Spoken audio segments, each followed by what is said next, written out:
Hello, children.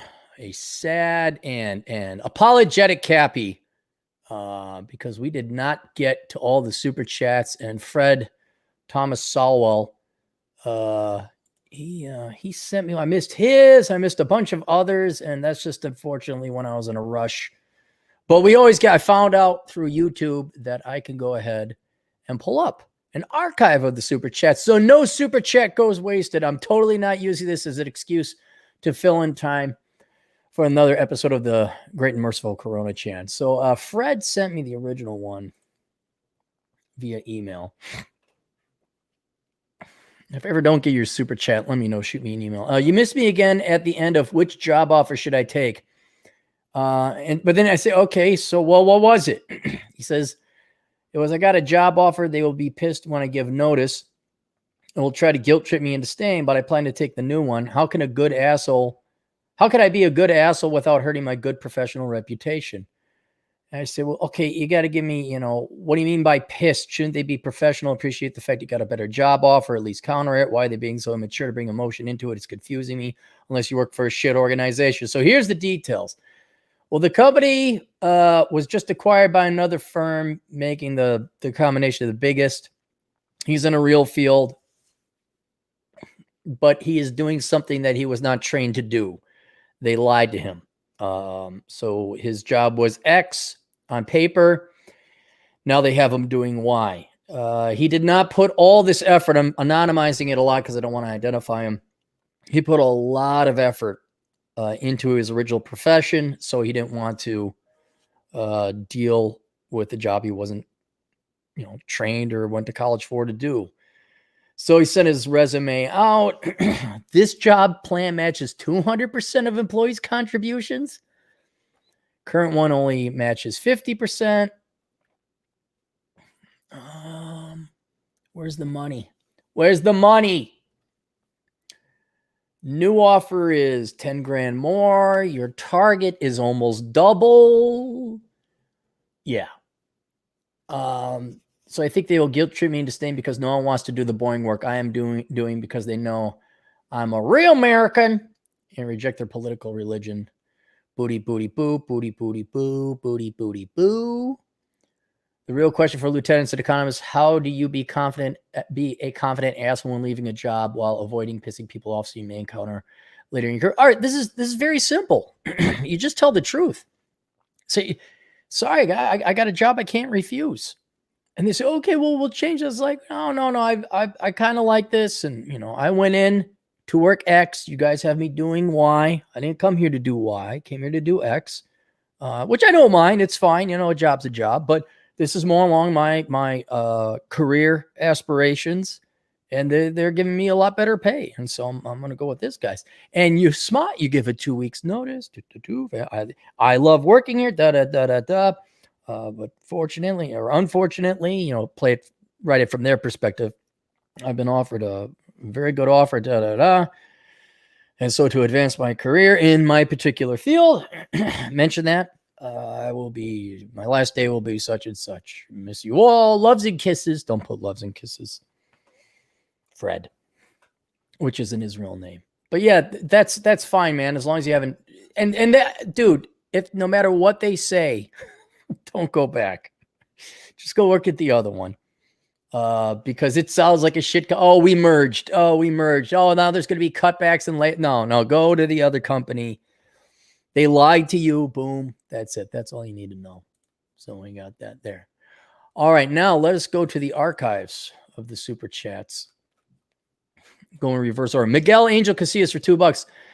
I see Cappy got jokes. Funny guy, Cappy. Funny guy. We lack the context because we were live streaming before, so I don't know that. Women like Better Bachelor. Here's Rob Flores for $5. Okay, we did miss a couple here. My younger female relative was surprised by the fertility curve. She thought she had into her late 30s. This info on fertility is being suppressed, in my own opinion.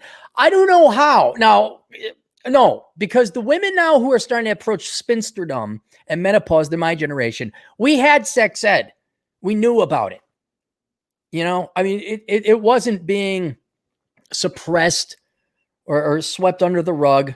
Women were told this. Now, I don't know if they were listening. I don't know if they were told these are hard biological facts. You will run out of eggs roughly in your 40s sometime. And then all these articles, I never understood. When I was young and stupid, as opposed to now where I'm old and stupid. You'd hear an article, a woman in her 50s, a woman in her 60s had a kid. You're like, oh, good, yay. Dumb young Cappy, yay. Old woman had baby. Oh, isn't that interesting?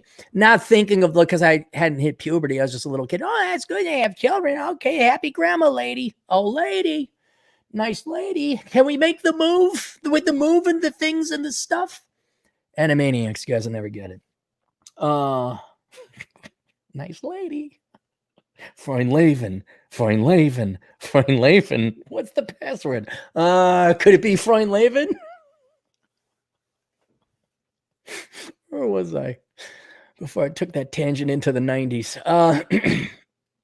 So now that I am an old wise Cappy, and Operation Evil is disproportionately, though not solely focused on, the sale of horrifically damaging lies to women. I realized the financial, economic, even psychological incentive people have to propagate or propagandize women into thinking they can have it all. And that they want a responsibility-free world. Period. That's all they want. If we want to boil it down to that, your choices have no consequences and you have no responsibility. You can have whatever you are entitled to it. Okay? Oprah figured out the formula. All we got to do is recreate it, add a little different bit of rosemary, a little bit of cayenne pepper, whatever the variant of flavor, that's the key ingredient, is you do not have any responsibility. And so now I see why these, ironically, women's magazines written for women, lying, destroying women's number one goal in life, I guess you could say any human, which was, I guess, to propagate the species. But you don't have to. I had a vasectomy, but at least I know what I'm doing. I'm not waking up 48. I always want to have a man, a husband, and children. Which I've heard 2 stories now about that happening in the past 6 months. It's like, where were you? What are you 48? What do you mean you always want what? Man, they want that lie. And they don't want to be responsible for, like, well, I should have done some planning. Like, I here's this hard reset coming. I should probably have kids. So I think they just want to, the desire to believe the lie is stronger than reality. It's stronger than what their eyes and their senses are telling them. I was talking to the lovely Mary Jones. She was saying women need to believe that their prince is just around the corner. That their prince will come. Someday my prince will come. They will hold on to that until they're dead. And I said, but what about when you get old and you're not good looking no more? Nope, they'll still believe it. And she knows. I know you guys may not hold Miss Mary Jo in high regard, but she's honest. She's cognizant. She's somewhat red pill aware. She said, nope, they will go to the grave. I'm like, why? It's because they want what they want. It's their entitlement. They are entitled. That is their life. That's what they glom onto. That someday their prince will come. And forget you boys or the gals sounding the alarms and tolling the bells and, putting warning signs up for their own. They don't want to hear it. Stop fighting it. Profit off of it. Tell them what they want to hear. My younger female relative was surprised by the fertility curve. Right. Did she believe it? Did she take action? Did she translate thought into action in the real world? Or is it still like, someday my prince will come, NBA, travel, wine, kitties? Though she thought she had into her late 30s. Technically, you kind of do. Some risks involved. The stats go down. This info on fertility is being suppressed. It's not. It's not that it's being suppressed. Anyone can look it up. Do we want to go to the Wikipedia entry on menopause? When does menopause? Or have the SJWs and the leftists and the feminists got in there and kind of spun that a certain way? You can have first. I'm not going to look it up, but I can see the first sentence. Women can have children, and women have been known to have children into their 60s. Just dangle that carrot in front of them, right, girl? They keep sending you that money. Friedman Sowell for another $20. Go to a bar alone in Old Town. Old Town Phoenix. Sit and watch sports ball and eat dinner. You work out and look good. They approach often. Long-term immigrants or Christians are only hope. Conferences good for meeting. Lib gals for one-night stands. This is we did a video on dating attitudes of American women. Go to a bar alone in Old Town. Sit and watch sports ball and eat dinner. You work out and look good. They approach often. I just could be I'm a short guy. I haven't seen it. Fred, you got to give me a little bit more detail. Thank you for the $20. That was very generous. Why don't you email me? Fred, you have good questions. Email me, a little bit more detail so I know what the heck. We're losing about a third of super chats because it's either spelled wrong, you guys are doing voice to text, and I have no idea what you're asking or saying. They approach often. Long-term immigrants or Christians are the only hope of a foreigner coming here to meet a young lady. I mean, probably, but Christians, I would disagree. I've dated my fair share. Real Christians would be a better quality pond efficient, but most people who claim to be Christian are not Christian. They're bored people who are entertained, parasiting essentially off of the fellowship of a church. They don't really believe in God or Jesus or anything like that. Conference is good for meeting liberal gals for one-night stands. Yeah, okay, sure, I guess. This is from M, 5 British pounds, or no, GBP. Yeah, that's right. They still have Great Britain pounds, not the euro.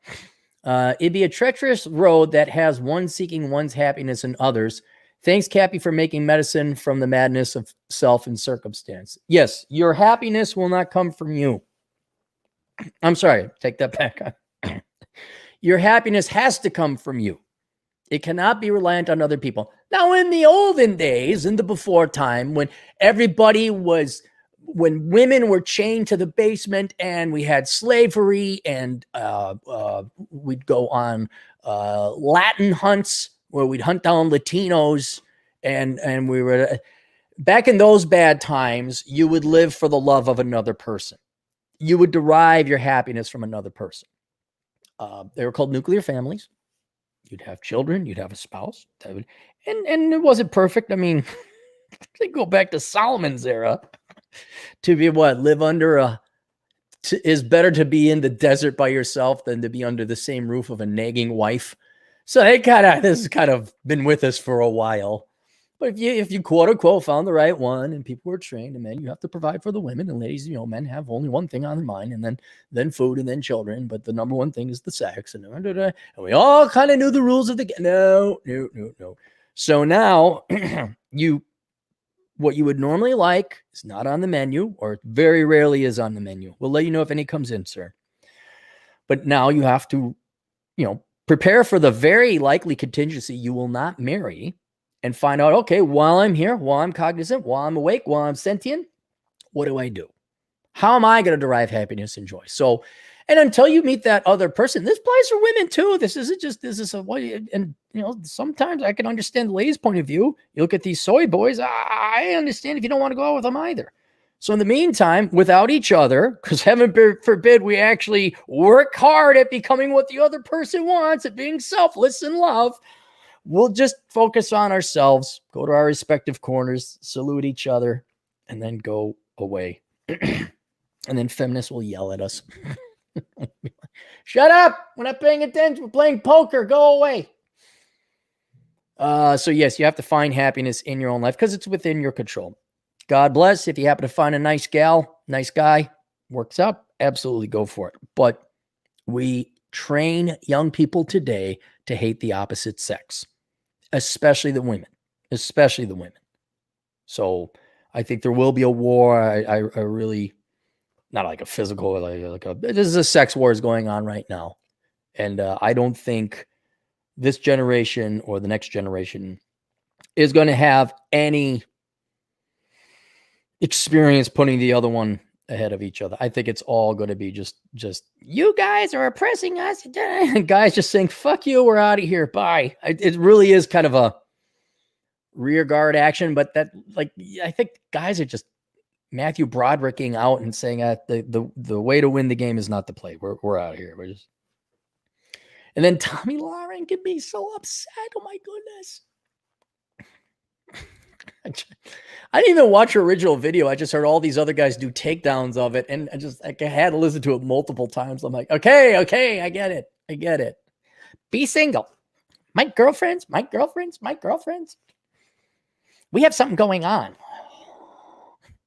They're going out with a 21-year-old. Yeah.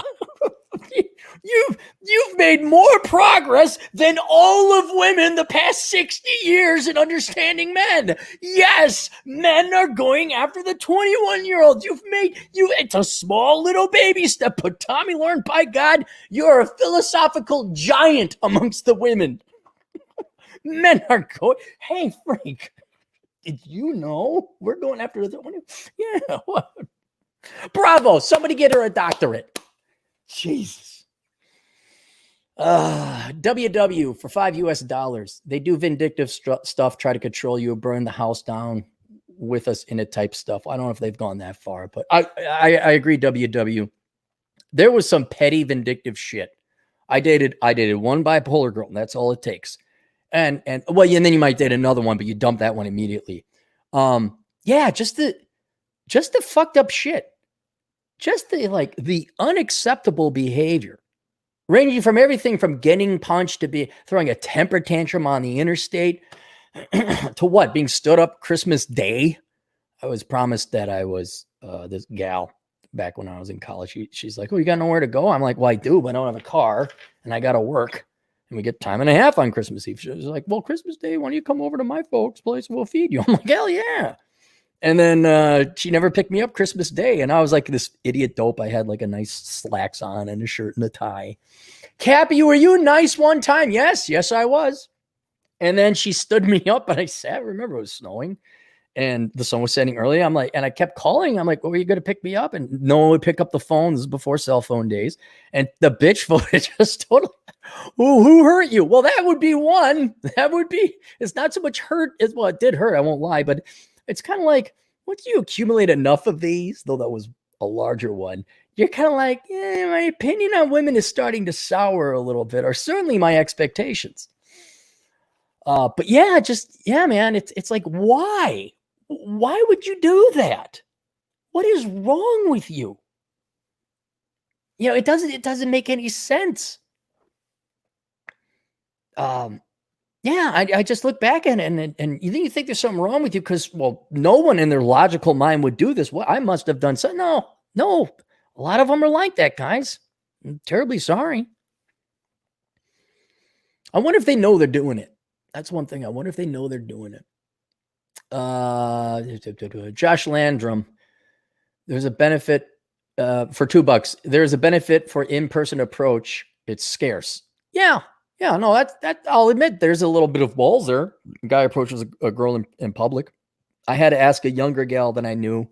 She's in her younger 20s. I said, is it socially unacceptable now for a man to ask a woman out in public? Because I don't know.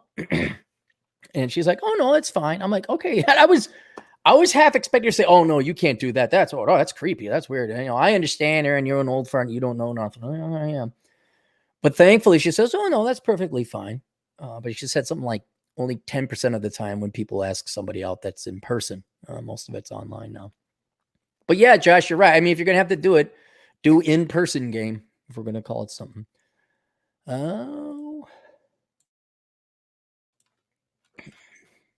Let's go to Resurrecting Man for $2 for the Septic Tank Escape America Fund. Thanks, Resurrecting Man.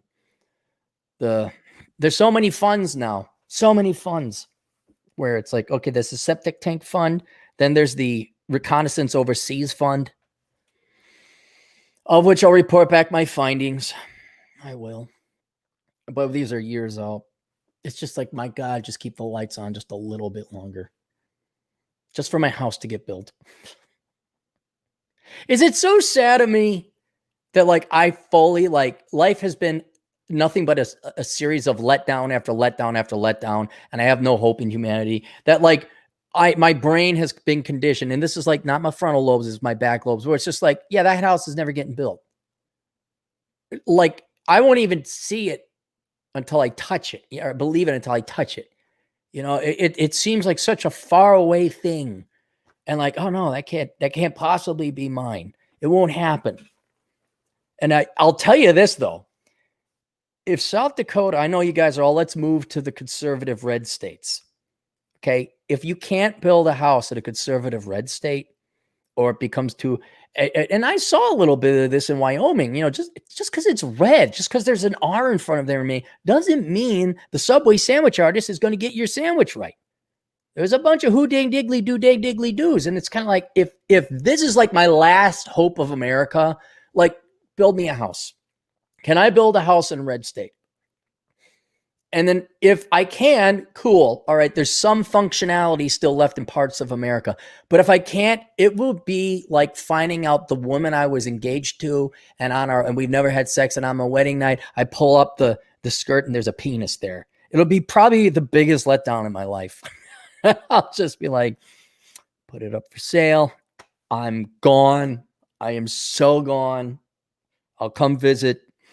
I'll go hike the Badlands. I'll spend the summer and I'll Airbnb, but I would just, that would be such a devastating blow where it'd be like, oh, this is okay. It would be so telling too. It'd be so telling, like, okay, all right. We really are a second world country. All right. Well, I'll see you guys. Where's that borscht over in Poland? Yes, onions, please. Well, however you pronounce. Somebody from Poland get in contact with. I want all you Eastern European people to tell me what you think the best country is out there. I'm going to go to Poland just because I like to go to Poland. And I think Poland and America, or at least real Polish people and real Americans, have a great affinity for one another, because Poland kept getting fucked around by the Germans and not the British, the Russians and the Lithuanians. It's just and the Prussians, just this big battering ram. It just got beaten all to hell. I think even the Muslims might have made an invasion or incursion too there. And then America, like, fuck this shit. Quit pick on someone your own size, Germany. What is Zoinks in German? Where's Florian? So yeah, thank you for the $2. I will we'll see if I escape America or if I hunker down in South Dakota. David Little for $5. It's wild how single men are viewed as boys, not men. Not going to bow down to Tina's ultimatums and demands. They could call us boys. Here's something I've certainly done. Okay, and it's gonna be a little bit harder for you boys, younger men. I mean, boys, look, I'm already doing it. Who cares what they say? I mean, really, do you really care? Have you seen one thing of goodness or kindness come from the ladies' side of the aisle? When's that really? I want to know. Tell me in the chat room. Tell me a good thing that's happened. There's got to be something.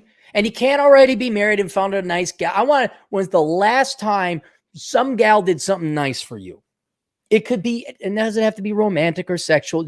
You know, oh, this lady said I had a nice hat, or this gal laughed at I'm really. So, and they're so not fun. Not none. There's always but as a group, I'm sorry, modern day American women, they're not joyful. They're joyless. They're not funny. Forget love and interact. Like, my gosh, I don't want to. You're the biggest Buzz Killingtons there ever were. At least Buzz Killington maybe thinks what he said, but where's the joy? Where's the, go and dance at David or something like that? Where's Proverbs? Where's the other book of the Bible where it's like, hey, have fun with one another and go fuck? They put it in nicer words than that. Where's the frivolity? Where's the flirtation? Where's the giggling and hitting us like that? Where did that go? I want to know what I saw it. I saw a glimpse of it. It did happen in the past, but it was the minority of instances. Are there any instances, period, left? Or is it just and David, speaking to your point, do you want a bunch of Debbie Downers? Do you care what they think? Do you really care what a bunch of pissed off leftist women think about how you're leading your life? And not giving them enough money through taxation so they can have their make work government jobs and be social workers and early childhood education pew farters or whatever the heck they are? Assistant reserve, vice director, diversity assistant, reserve, break glass in case of emergency. Do you care what they think, how you're leading your life? Ice Nose. Hey, Ice Nose, where have you been? For $7.62. Cappy, tell us how you ripped into that worthless protester boomer bit in Rapid City. What did you tell? Okay, so she was in Rapid City, and Rapid City is kind of an outdoor, at least during summer it is, people sit in chairs and cafes kind of thing. And so I was sitting outside enjoying a cigar, and her and her ragtag band of washed up boomer activist fuckwits, you could tell like they had ribbons in their hair, dreadlocks at 65, and we shut it down. I was pissed because I wanted people to have the jobs, and I think that it was during the Great Recession, and my girlfriend had just got laid off. I was taking a hit. I didn't have to stick around the Twin Cities. And I was like, and I just lost it. I say, listen, it's because of fuckwits like you, none of us young people got jobs. You're a bunch of worthless. I can't exactly remember what I said, but I said, you people have never done anything in your life. All you do is get in the way because you find protesting and being activists and getting in hardworking people's way and preventing from producing something good just so you can feel good about yourselves. You guys wasted your entire lives. I may have said something like, go back to 1968. And she's like, "What? We're just trying to say." I'm like, bullshit. It has nothing to do with us. You're this self-absorbed, all-entitled, egotistical, I didn't say bitch, but I've made it very clear. I say, oh, yeah? Okay, what the, she's like, well, I've studied. That's what she says. I've studied this, and it's really high. I say, okay, what oil? She said she went to the oil rigs. Okay, I said, what oil rig did you go to? And she's like, Madison? I'm like, they don't name their fucking rigs. Their numbers, you whatever. And I said, I hope you enjoy your cancer, because you could tell she had chemo. And then I was on my motorcycle, fired up, and took off. And so that's how I took him down. And I was just kind of like waiting for her boyfriend. Like, you go ahead there. What's an old man's name? Go ahead, Herbert. You go do something. But that's how I made their day. I like to make them feel better. So, yeah. All right. Josh Landrum, I think, is this where we caught up? $5. Ask girls out in person. I cannot stress that enough. Stop the online dating. Meeting girls at the gym. Oh, yeah. Okay. All right. So we had that. Now I got to scroll down further. Okay. Atham, we missed his on Look at My Finances, Cappy. For $2, this is greetings from a very happy Atham. Would you get laid, Atham? Is that what? Did you get another unsuspecting tourist from Europe to come in who had a boyfriend? Atham's good at finding people that got boyfriends. Or rather, they find him. Oh, yeah, guys. They're being loyal when they go overseas, right? Brad Everett, we got that. American Beauty Dream, Left Alone. Women are calling themselves alpha female. Thank you for doing the best and doesn't coddle you. We did that one.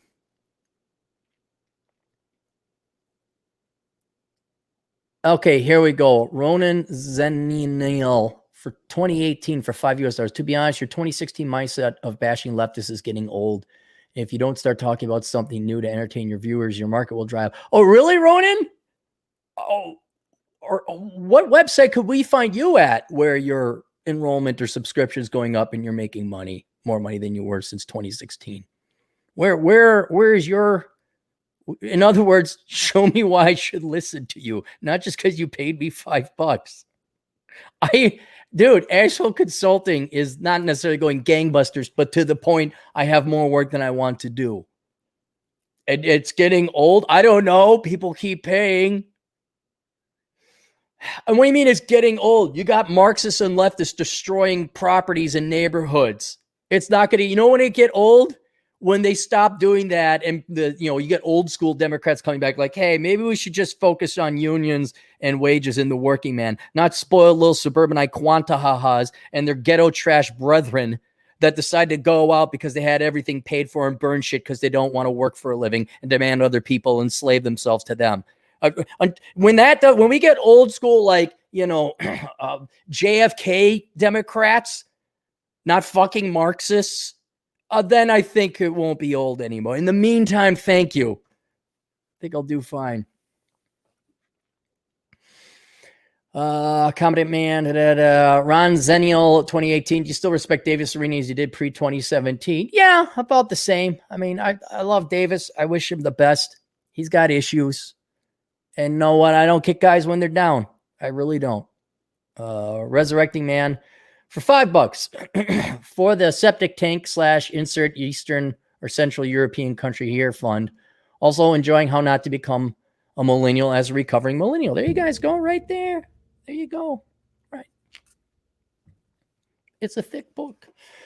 DeLon 212 for $5 The 13th trait. Now this is the video 12 traits of SJWs. 13th trait. SJWs don't understand stable energy supply. Let's print trillions to build windmills and solar panels because solar panels are green. Okay. We could summarize all 12 or 13. Any trait you want of an SJW, it's one trait and one trait only. Lazy. They are too lazy to go and understand or study engineering. Like these guys, you want to see a laughable, talk about a group of millennials. Remember you millennials that all went to major in environmental engineering because Obama said he was going to spend money on environmental engineering? And then you found out that the people who actually do the environmental engineering aren't environmental engineers because that's not a skill or a trade. It's the same mechanical, chemical, electrical engineers who build the solar panels and the windmills, because that's the real science. Or environmental management. Everybody pay attention to me. I have a degree. Okay, I know how to manage this. Pay attention. I care. But I didn't do calculus. Reminds me, there was a oil rig out in North Dakota and they couldn't get a welder. It was a welder. And, it was costing them a lot of money. They needed a welder. And they say, where's the welder? We offered more and they offered more and they couldn't find it. And that turns out they had an HR lady like going through her fucking process and Well, they got rid of her and then they just grabbed the first welder they could. They are lazy. They don't want to understand economics. They don't want to study how to actually make society a better place. That takes a bit. You got to figure out how an economy works. You got to figure out how is wealth produced. How do we efficiently allocate resources to produce the most amount of stuff for the most amount of people? How does engineering work? How do windmills work? They're not going to study that. Jug Rover, $2. Your robot impression is an accurate SJW portrayal. They're too angry. Robots are all chill. There's no emotion. SJWs, they're never smiling. They're never happy. They're always angry. Always angry that there's people having a better life than them and that they could have that life. They just have to work at it. But what? Work? What's that you say? Work? Die, you fascist, racist, feminist, or sexist pig. How dare you say, and you got to work for a living. And they somehow, in their logic of mind, convert that to accusing you of bigotry. ETC Shadow. Thank you very much for the $20. I'm in an engineering program, and there's a blue-haired wailing tubs of fat everywhere. Oh, there's more than one. And string Bing Poindexter's wondering why they can't get laid. I'm this close to taking out a loan and disappearing into an Asian country. Just get your degree. Look, this is good practice for the real world, okay? If you could tolerate the SJWs at school and all these worthless classes and all this stuff, what do you think work is? You think you graduate with the best degree ever, you're actually going to be doing engineering? No, you're sitting in meetings listening to incompetent fuckwits, monopolize your time because they got to be in the power with the meeting with a PowerPoint presentation. Oh my God, we have to have CPE. Oh my God, we got to have our diversity and inclusion meeting. It's like, when do we fucking work? I got to do a heart surgery. You're going to take up my time here now? Tell me not to treat people badly because of the color of the skin? Really? Thanks, Sherlock. Can I fucking go? Oh, no, I got to sit here for 5 hours. That's college degree prepare you for that. So just keep your head down. I just claim you're gay. Just say, no, I'm gay, actually. Just make yourself small. Get your degree. Get the fuck out of there. I mean, if you can, take your liberal arts classes online so you don't have to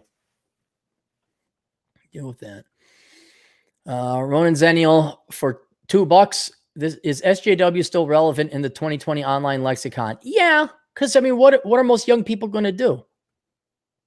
I don't see Gen Z like saying, "Whoa, wait a minute, just burn things down." They're burning things down.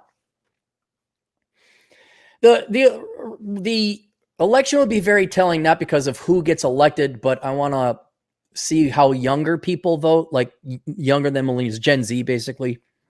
I want to see how they vote, because that's going to kind of indicate where the country might head. Like, did they wake up and realize, whoa, we went too far left killing people? Hey, okay, maybe the police do need to be reformed, but we just don't go out and start looting things because some guy committed suicide and the cops really didn't touch him. Or are they going to go Democrat? Like, okay, if that's the case, Cappy gonna do his world tour. Delon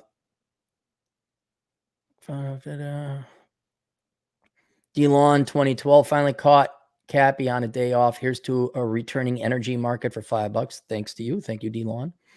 MXWS for $2 Canadian. Is it true YouTube takes 70% of your super chats? No, 30.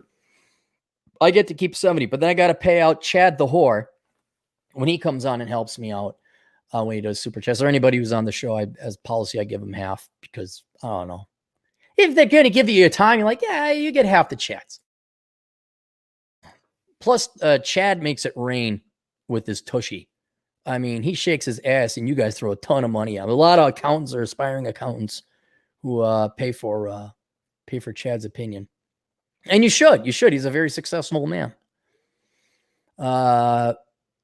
Okay, now we're going to Rush College. I think I got all those. Being a sugar day. I remember this one. I remember this.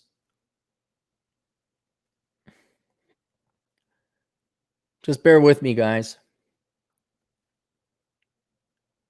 Yeah, this is where that rich guy who had a trust fund, he's like, what should I do with my money? Not tell anyone you have it. Don't go to seeking arrangement. You don't have that much money. Boo-doo-boo. What filter? Oh, here's Ben Jones for $2. I think I missed this one. What filter did you use to get an 8 or hot or not? I was 20 years ago, I think, certainly 15. I was a younger looking man. Here's what was great about hot or not. Women couldn't tell how tall you were, so they could only go based on your face. And I got an okay face. I'm not ugly. But if they met me in person, like, oh, he's short, and I'd probably drop down to a 6. It was really a battle. And Adam Piggott said this great. He says, you don't want to be a 7 or 8 because you'll have your occasional successes with 9s. You'll have your successes with 8s, but they always want a 9. And so maybe I had an 8, 8.5 face, but you throw in my height, I'm like really a 6.5, 7, maybe 7.5. Throw in the dancing, now I'm 8, 8.5. So I did very well initially. And gals would enjoy, we'd have a grand old time. But a lot of times, the majority of time, there would not be a second date. They ghost, they'd be gone. I'm like, God, I could have sworn we had a good time. And then some gals, everything would be going great, and they were taller, and just, I don't know, something about, they had a particular look after a while, or a face, and then someone would say, well, I don't think this is going well. I'm like, oh, okay, well, that's too bad. And then but I'm wondering, there's always the hypergamy. Yeah, they want to get a 9. They want to secure Mr. Big. And I certainly was not Mr. Big. I lived in a basement. Maybe I was just the fun guy. He would ballroom dance. He was more than once someone said I'm okay in bed. I just had this great basement bar in my video games. There'd be a bar. Like, yeah, grab yourself a drink. I'd be playing video. I don't know if the current owner bleached the place, but he probably should have. But it was fun. I take him out dancing, take him on my convertible. I was a fun guy. I was happy at one time. I was happy, Cappy. And then inevitably they just go away. And I wonder if that had something to do with, you're short. They got to have the tall guy. They got to have that tall guy. Though that initial interest leads me to believe, okay, well, did you actually like me? And it's more like you got to show off to women. You got a tall guy. Like, you really like me, you'd be happy with me. And you don't really actually in your heart of hearts care that I'm short. You know, obviously we're sexually attracted to me. But it was kind of like I like this car, but it doesn't have a trailer hitch, and I really need a trailer hitch. I'm like, what do you need a trailer hitch for? I'm like, okay, hey, women want a trailer hitch. That's just not proof. I wouldn't put money on it. It would not surprise me if we were to interview them later today. Well, why? Like, oh yeah, you're really great. You just weren't tall. Okay. So that's how I got an 8. Women mad. They like to think I was 6'2" and an investment banker, an astronaut, and semi-pro hockey player. That's what they like. Their mind wanders. They err on the side of optimism. And then they find, oh no, he's just a security guard basement dweller who plays video games. It was really fun and goes dancing and likes to hike. No, we can't have that. Ronan Boyle with the Tesla usury. I apologize. I want to be very thorough because if you guys are kind enough to give me money, I don't want to waste your money. Only rentals, Tony Montana, Big Zero. There's Dre, Ocean State, yak fishing, motorcycle. Oh, I already did that one. Social lap dance instructor, PhD. Oh yeah, this is our buddy Bongish from India. I think we're all caught up. Oh, here, Ben Jones, $5. I have screenshots from Tinder I want to send you. What's the best way to share how horrible things are with you compared with Elkins? Email them to me, Ben. Email them. So you got to send me an email through the contact format Asshole Consulting. Then I'll respond. Then you can send attachments.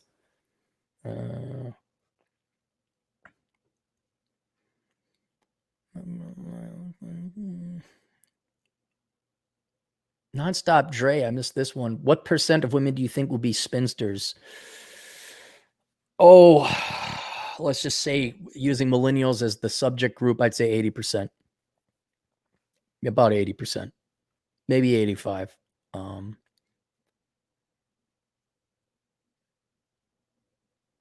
think are we caught up?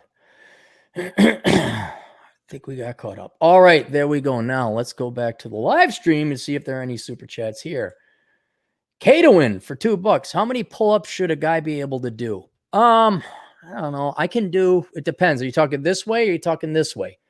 This way, at minimum 6 or 7. Because that's what I can do. I haven't done these in a while. I do these, not this one. I do these because I used to do this pull thing off of a bench and I get a 40-pound weight and I pull like that. And then that's a great way to twerk your back. So to get the same muscle group worked out, you do pull-ups that way, but you're not going to tweak your back. And you got to think about this stuff when you're old. Because that knocked me out. It did. I tweaked my back and I was out for a week. It sucked. It was horrible. So these straight on, what did I do? 12 the last time? These I haven't done in a long time. These I think I can do only 7 or 8. So at least 5, at least this way. And then the way I do it, you should at least be able to do 8. That's what I would say. Let me go back here. Holy shit. 131. Okay, I'm going to have to go back and pull up the... Oh, here we are. How many pull-ups? Samuel Tech, what type of body armor do you have? I have a... something 500. What the hell is it? It's plated armor. You drop the plates into the vest, and it's all Velcro, so you can put a bunch of things on, like, clips and compasses. You can strap a bunch. It's like having a huge Batman utility suit. I forgot what it is, but it stops rifle rounds. And it's heavy. It's got to be at least 40 pounds. And the only problem is I should probably get a weighted jacket so I can go run with that and not look like I'm some crazy kook with an AR-15. But I really should train and run with it. Because if the shit hits the fan and I got to move, yeah, I could do 20 miles in a day, sure. But with 40 pounds of weight attached to me, not to mention a rucksack of 50 pounds, probably not. If I can look that up later. Nonstop Dre for $2. Cappy's alcohol and cigar fund. Not so much the alcohol, but more the cigar fund. And even then, I've been kind of backing off those because I'm losing my voice doing all this asshole consulting. Atham Decula, you will build it after I graduate from college. Yes, there's a race between, there's a four-way race going on right now within the masculinity community. Me building my house, Atham getting his degree in chemical engineering, notice non-environmental, Rollo finishing his book, and Rich Cooper finishing his book. Nobody knows. It's still any horse's race. Put your money down. I should have had a house by now. I should have gotten out of this fucking place. But no. Nonstop Dre, $2. They say hope in the Lord will provide. Yes.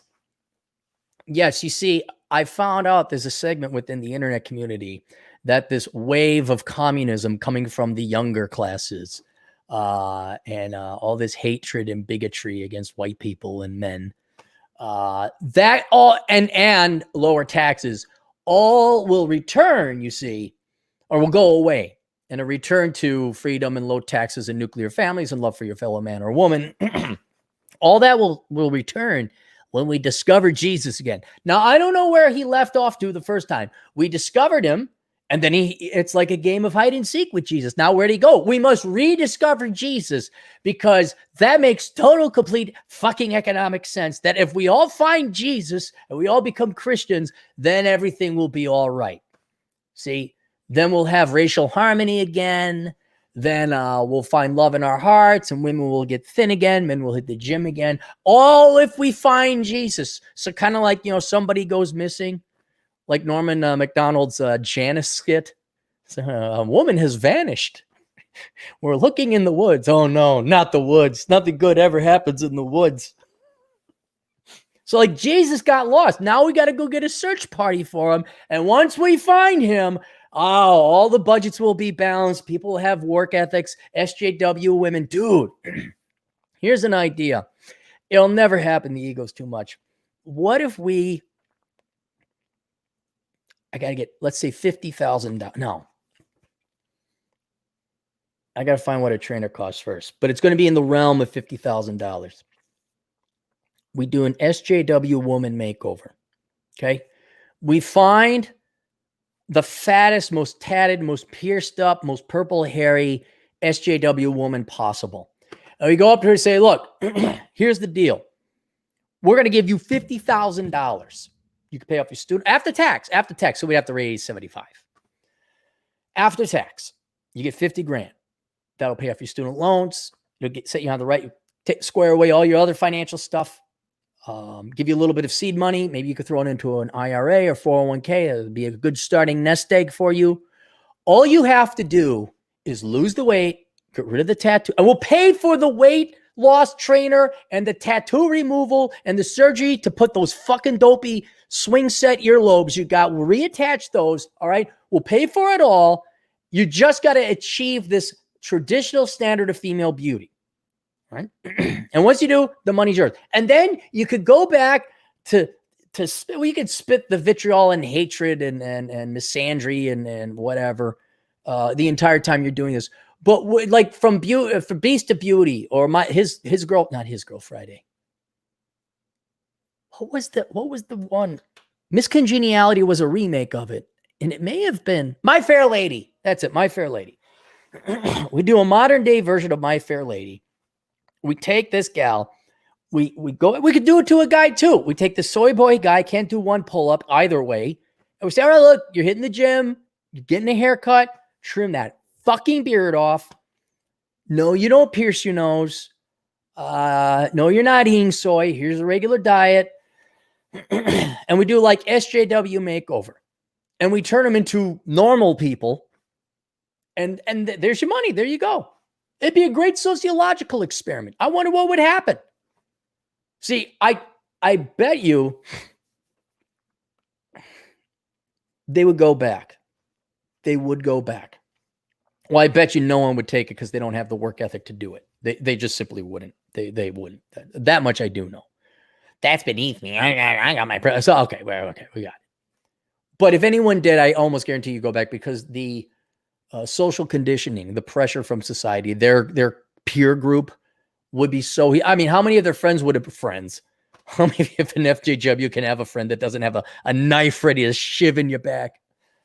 Their friends would start immediately. They'd leave them because they would agree to do this. Like, but dude, all I have to do is work out really hard for like a year, and then all my stuff is paid off. It's coming to the capitalist system, man. SJW makeover. Then we gotta do it. We gotta do it. Fred Freeman Saul for another. Hey, Fred, you've been paying for. You paid. Let me tell you how nice. Fred, you must make a lot of money or something. Fred has been so kind.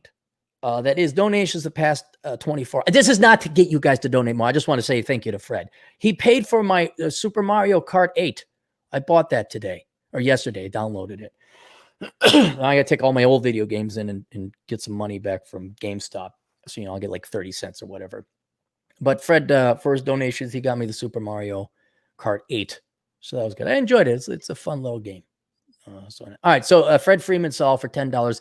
Met my last girlfriend when renewing the car license. She sat next to me, so I just assumed she was interested and made it happen. Well, let us applaud the courage of that gal. Were there other open seats she could have sat in? And if there were, that was a ballsy move on her part. That took courage. That's very good of her. I just assumed she was interested and made it happen. Conferences work since liberal chicks want validation when day sessions end. I have an agent in the field of the female persuasion, and she works in the government, we'll just say, and she's forced to go to all these women empowerment things. And she's like, dude, it's just they hate men. That's all it is. Oh, it's women's empowerment, but it's a waste, and they hate men. I'm like, okay, got it. All right. Even though it has nothing to do with men, they somehow get back to hating men. Brad Everett, $5. Did you watch Gary? Oh, no, I got it right here. Gary and his demon. But my penmanship is so bad. Hang on. Let me write this. I'll be back, Brad. Sorry. Gary and his demon.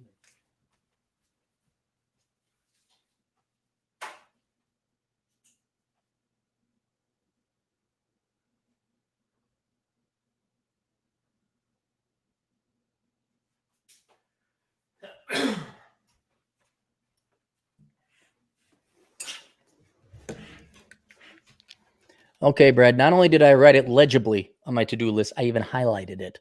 So that means it will get done.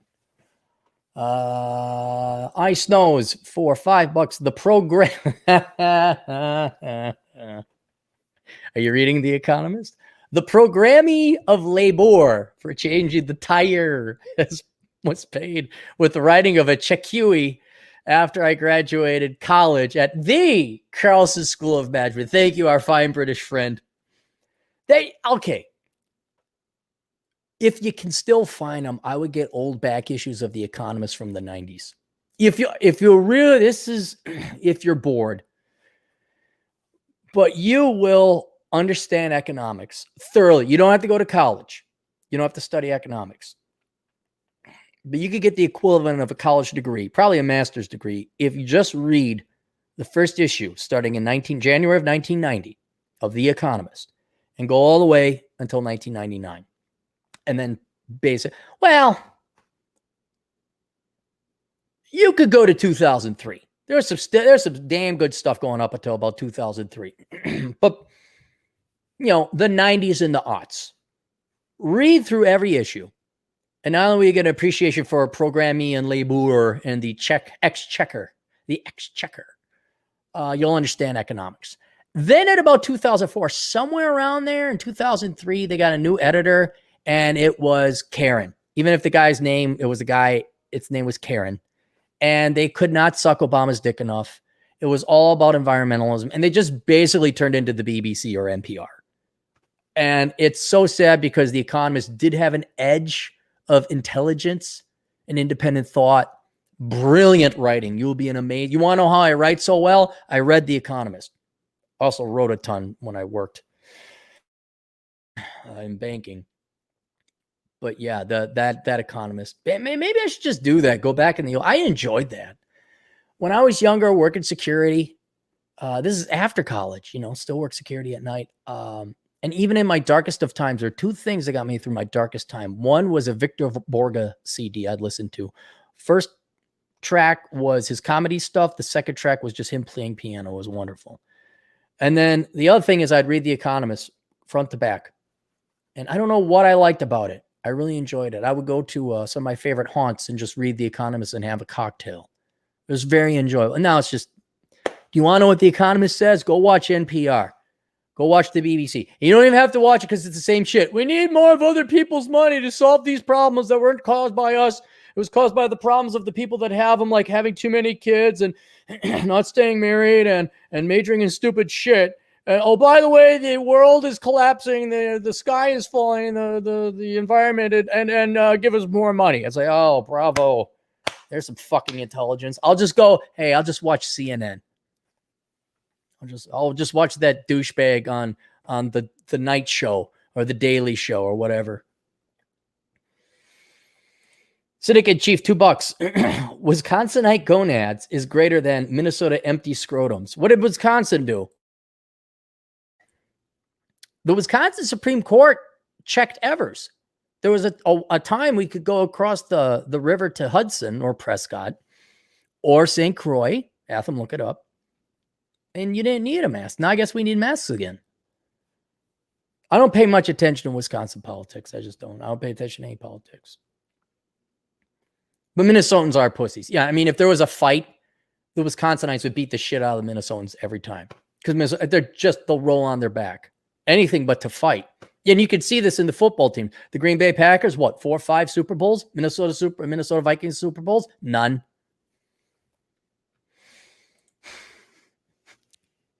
Look into Minnesota Vikings missed field goals. Fucking bunch of dopey white dumbass. Get all pissed off because you missed a field goal. Twice.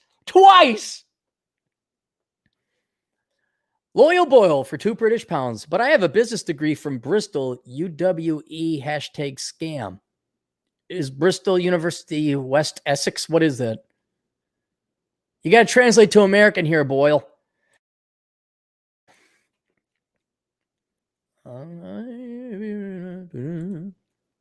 Fred Friedman Sowell for $5. Our disagree on Christians is I found them to be more traditional and immune to leftism.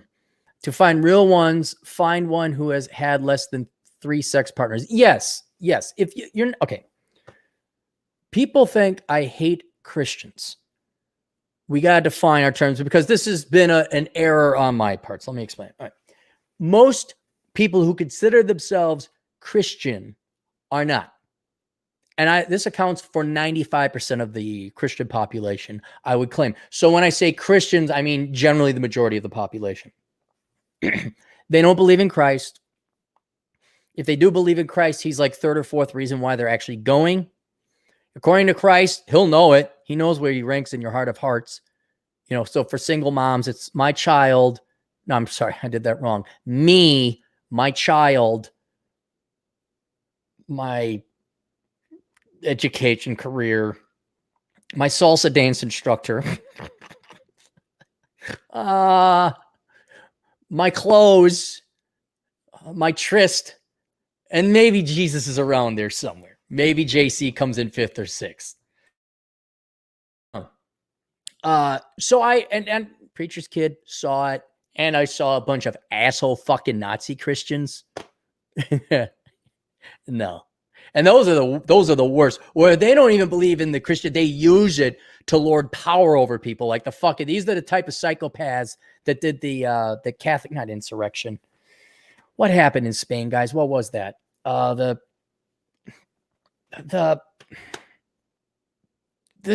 nut jobs, not the insurrection. What was that? Whatever.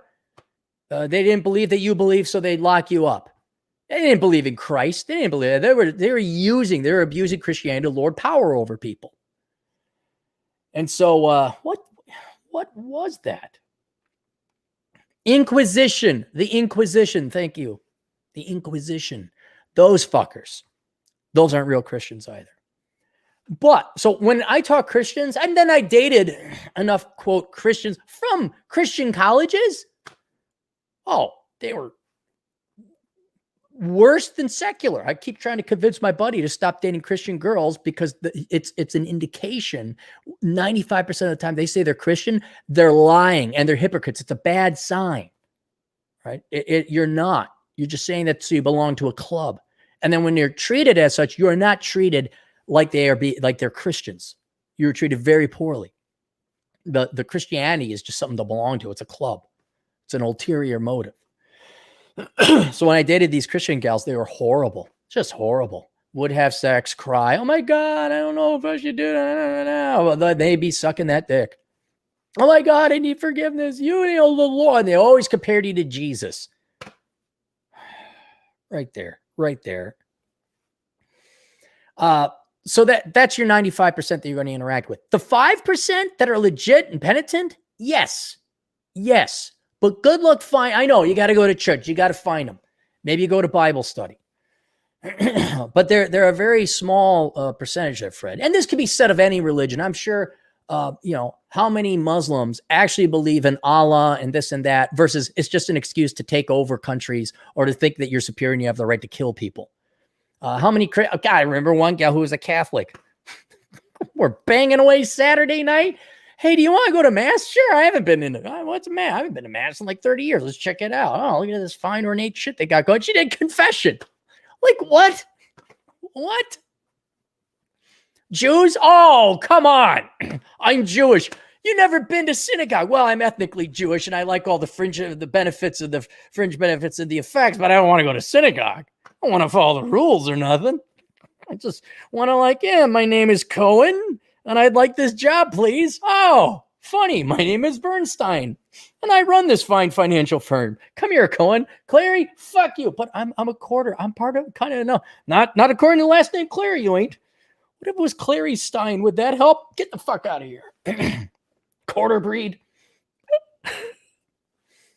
But there's Jew means nothing. That means nothing. Are you a practicing Jew? Do we have to put that prefix to it to know that you actually do go to synagogue?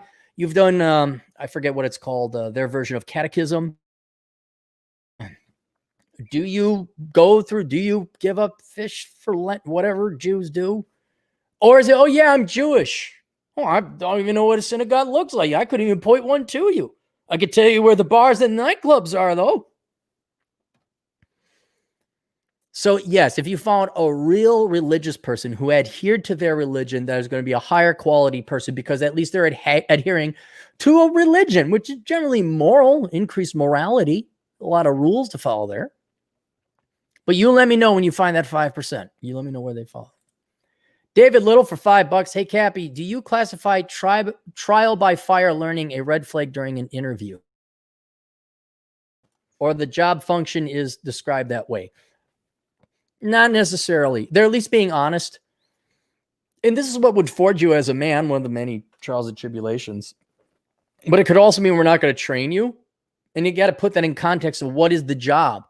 Like if you said, hey, Cappy, we got this job. It's called being a pilot. It's trial by fire learning. I'm like, no, because I'm going to crash the plane and nothing good. You need training in that. Trial by fire, is it sales? You could probably do that. You got to learn it.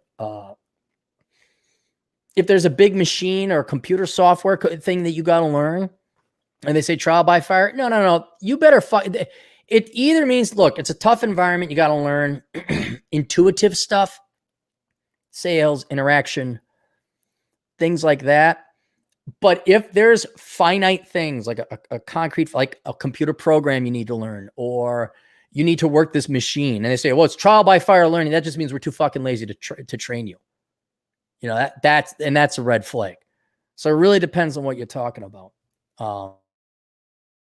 Ask questions, I guess, find out a little bit more. DJ Aftershock, $5. I just found out that my sports journalist cousin. Yeah, you just ended. Boom. Give the range shot right there, DJ. We don't need to even go on to the punchline. That is the punchline. My sports journalist cousin with the rich dad apparently has anxiety disorder or some other disorder, takes pills for it. What a shock, really? A lazy fuck who's forced into the real world has anxiety. You mean he or she didn't make it as a sports journalist that doesn't bring in $100,000?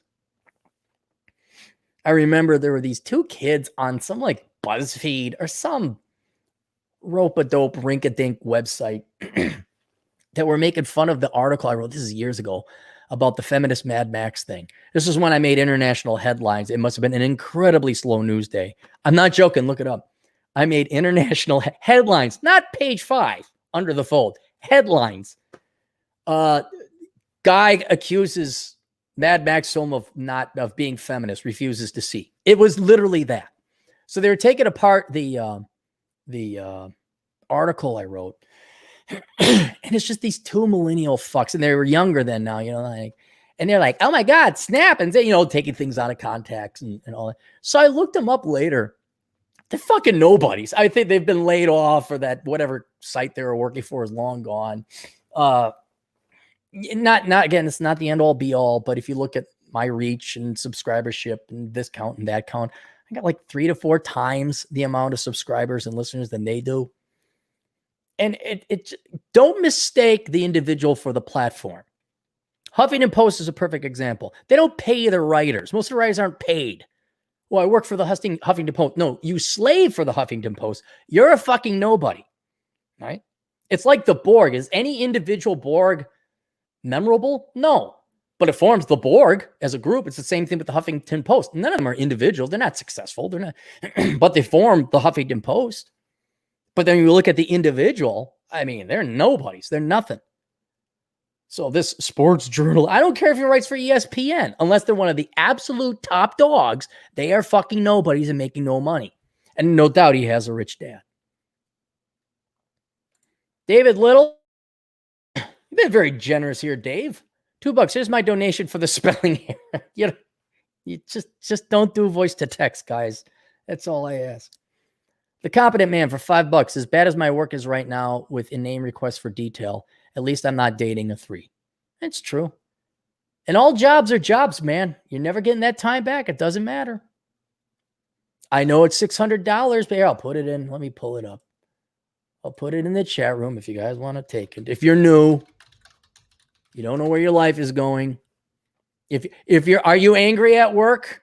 Would you like to not be angry at work? I can't even find this darn thing. There we go. Copy link location. There we are.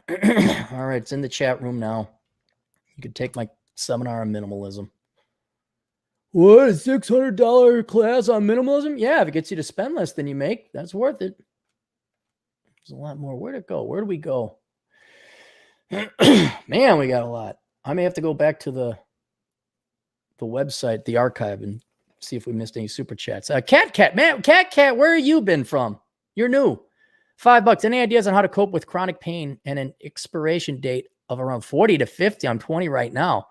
Want to make the most of the time I have. Dude, you gotta like diet and everything. You gotta make it count, man. I know doctors have something, but I got a buddy in Del Mar. He had something that was gonna claim that it was gonna take his life, and he beat it with a diet. Adam Piggott. You know who you got to contact, Cat? Sorry, I'm not answering your question. Contact Adam Piggott. He was given a death sentence, and he beat it with diet and a little bit of Eastern medicine. Not all Eastern medicine. Go talk to him. I mean, I can't guarantee anything. But cope with chronic pain. See if you could treat it any way possible. You're 20. You're going to live to 45 or 50. Make a count. Find out what you like to do and do it. Do not suffer fools. That entire podcast the video I just did before about dating expectations of American women. Do not waste your time.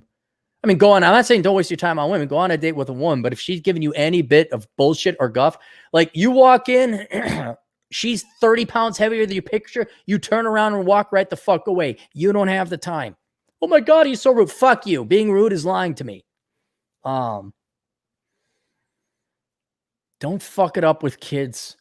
Is it a genetic issue? Don't have kids if it's a genetic issue. Travel. Go check out go hike. What I've found when I'm both in psychological pain and physical pain, like if I'm hungover or I'm depressed or sad, I will go and work out. And that it doesn't necessarily make the pain go away, but you don't focus on it anymore. So your body's still taking a toll, but your brain at least isn't. So I go do what you come up with a bucket list now and you go do it. Hunter Altenbernd.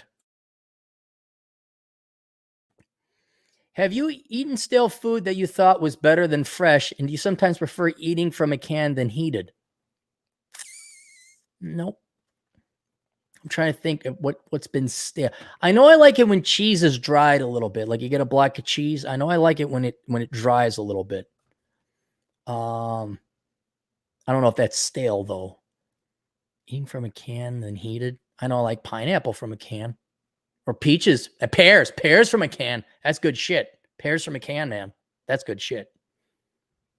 But you don't normally heat peaches or pears or pineapple. The Competent Man for $2. We should set up a betting pool on the house versus degree? Go ahead. How you can set up a betting pool? I don't know how to do it. Someone holds the money. Somebody gets odds. What do you think? Can we give updates? Oh. Scrolling. Yeah. Awaken from the Matrix 2000, $2. Do you consider Beckloff as a comic book loser? To be honest, yes and no. It depends. Not really, no, but he has all the characteristics. He lives at home with his dad. He likes comic books and he's overweight. But at the same time, he's intellectually honest about this. Now, Chris could live on his own if he wanted to. He has a great argument for it. He did a podcast a long time ago about why he lives with his dad and how he disagrees that you have to move out of the home. Him and his dad are like roommates, but the mom left the family. And so that's kind of all the family he's got, both the dad and Chris. And so they live in a very remote part of Pennsylvania. I visited him. And there's not a lot of businesses or work to do out there. Chris works, so he's not a loser in that sense. He's entrepreneurial. He ran a comic book shop.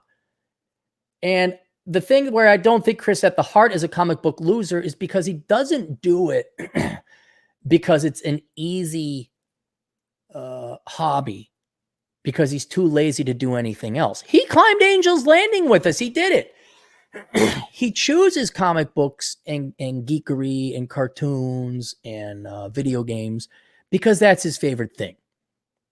He wasn't pigeonholed into it like Dungeons and Dragons, like most of the people who play Dungeons and Dragons today. They do it as a cope. Beckloff does it because it's fun. That's what he loves more than anything else. And he's a connoisseur. I mean, I just called him yesterday, asking him like, hey, which video game? He's the reason I bought Mario 8. Because like, do I want to do Time of a Trouble in the World of Robots or whatever that one was? And then Overcooked. I was looking for games that two people can play because the GF wants to get into video games now. And he says, oh no, man, do this. And we just talked about Dragon Quest and how he liked Legend of Zelda more. And so by the checkbook definition, yes, Chris Beckloff would come up if he had all the symptoms as a comic book loser. But he chooses to live with his dad. He works a real job. He's not a comic book guy because he's got nothing else going on. That's what he likes. He's gotten laid. He's had more threesomes than most of you guys had. I mean, he's seen a vagina. He can get the girls. But another, okay, I'll give you another reason. He's a penitent Christian. He's a legit Christian. He believes in Christ. He'll admit he's the biggest sinner, but he's one of the most legit Christians I've seen in ages. So he's authentic. He's real. If his dad went away, he could support himself. There's no doubt about that. But yeah, no, he's. It took him a while, but he got up Angel's Landing. He'll never forgive me. He's never going to trust me. Hey, Chris, you want to go? No, I don't. Unless it's a restaurant we're staying in, I don't want to go anywhere near where you're going. It hurts my fifis. Who's this guy? Atham Decio, $2. Who's going to meet Rolo first, you or me? Oh, dude, that's a good one too. Neither, because he doesn't exist. He's just a hologram. He's no one. He doesn't exist. He's like Norma from Cheers. You never see her. He's old enough to get that joke. I wonder if he even tunes into the show. We pick on him. Well, we pick on everybody, basically. We even pick on Old Man Cooper. I am Canadian-ish for $5 Canadian. Oh my God, I'd pay to see that. Yeah. Were you talking about the SJW makeover? I mean, okay, let's run with it, guys. I'll put together a video. I'll say SJW makeover. I'll go raise the funds. I don't know. I'll put together like a GoFundMe account or something like that. I'll go do some budgeting. I'll talk to a trainer, find out how much does it cost. Okay, what's the diet look like? What's a reasonable amount of time? We can interview her on the show or him. If we get enough money in the budget, we could do it. Now watch, some of you Hanyacking assholes. You'll put on the fake beard and the thick rimmed glasses, and you go, you just take off your shirt, you're already jacked. Oh yeah, where's my $50,000? I'd have to have proof on the internet. Like, oh yeah, her name is Amy Amyson, and here's all of her, she's protesting here, and she's spitting in a cop's face there, and okay, I see her. Yeah, that's her. That's her. We could see that. Nonstop Dre for $5. Whoa, what's happening here, big spender? Where'd the $5 come from? Woo! I gotta give him shit. I could send you some funnier Tinder profiles of girls under 25 who are single moms with their crazy hair colors, tubby and proud girl bosses with fur babies. Go ahead and do it. But here's what I need to know. For every one of them, are there 5 girls that are normal? It's all proportionality. Look, we can put the finest net at the bottom of the ocean and pick up the ugliest monsters. But how many normal looking fish or creatures are we? Oh, there's an octopus. There's a shark. Oh my God, what the hell is that thing? And that's what I'm trying to figure out. Because all we do is we forward what's sensational. We forward the craziness. Oh, look at this freak of nature. I'm trying to figure out, is everyone a freak of nature? Like and I'm going to have to, I got a big project coming up. I'm going to have to get on the Tinder. I'm going to have to get on Match, I think. And I got to go start pulling data for that reason. But I mean, is every 25-year-old gal there a crazy single mother with purple? Or will I find a normal one that doesn't, say my child comes first and all that other stuff? DJ Aftershock for $5. Dude, bro, like memorizing Porter's 5 forces, Boston Consulting Group Matrix, and the leadership spectrum. Wait a minute. Leadership spectrum? Is there a fucking leadership spectrum? Hang on. Oh my God. It autofilled. Oh my God. The Disney Institute Online, the Disney Leadership Development. Look at all these freaking gay charts. Oh my gosh. There's the Leadership Spectrum Society. Oh, where is your organization on the leadership spectrum? What is this? Oh, God. Okay, so it's 1 through 7. Wisdom leader, global visionary. Service to humanity is what drives you. Global perspective, future generations, planetary stewardship, being the best in the world. Okay, so no longer profits or reality. So fuck you. Servant leader, mentor, partner, corporate sage, develops future leaders, builds strategic alliances with all stakeholders. So not profits, not shareholders. Go fuck yourself. Integrator, inspire. Dude, do you people actually believe this shit? Facilitator, coach, performance manager, relationship manager, or communicator, financial fitness. Can you just say frugal guy? Crisis manager, turnaround expert. Oh, okay. Just fuck off. All of you go line up at the Pacific Ocean. Every one of you go get my armor, my plated armor, and go swim to fucking Japan. And to give you incentives, me as an inspirational leader, I'm going to put a bunch of sharks behind you. Porter's 5 forces. Oh my God. The leadership spectrum.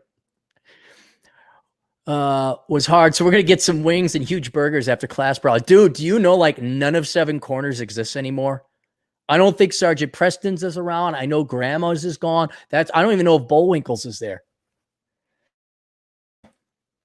I think what it is the Carlson School is now exclusively Asian and East Indian, who are Asian, but heavily skewed towards East Asian. I don't think they drink or party as much. I think, unfortunately, these otherwise hardworking young men and women take their studies very seriously. They just don't know it's a bunch of bullshit they're being taught, and they should go across the river to IT and get a real degree.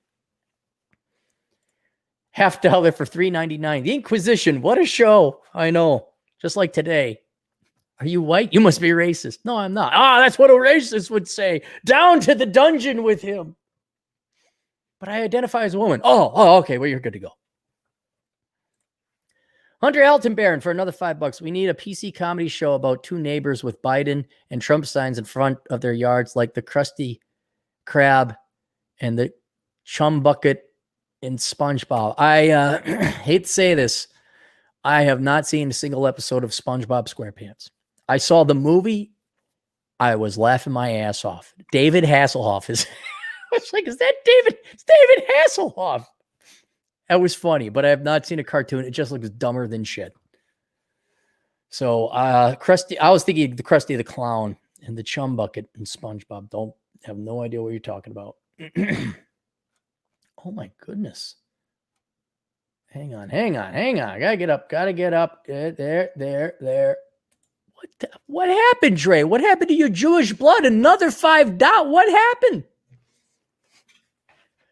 Did you start working for the other team there, Dre? Got a couple extra bucks in here?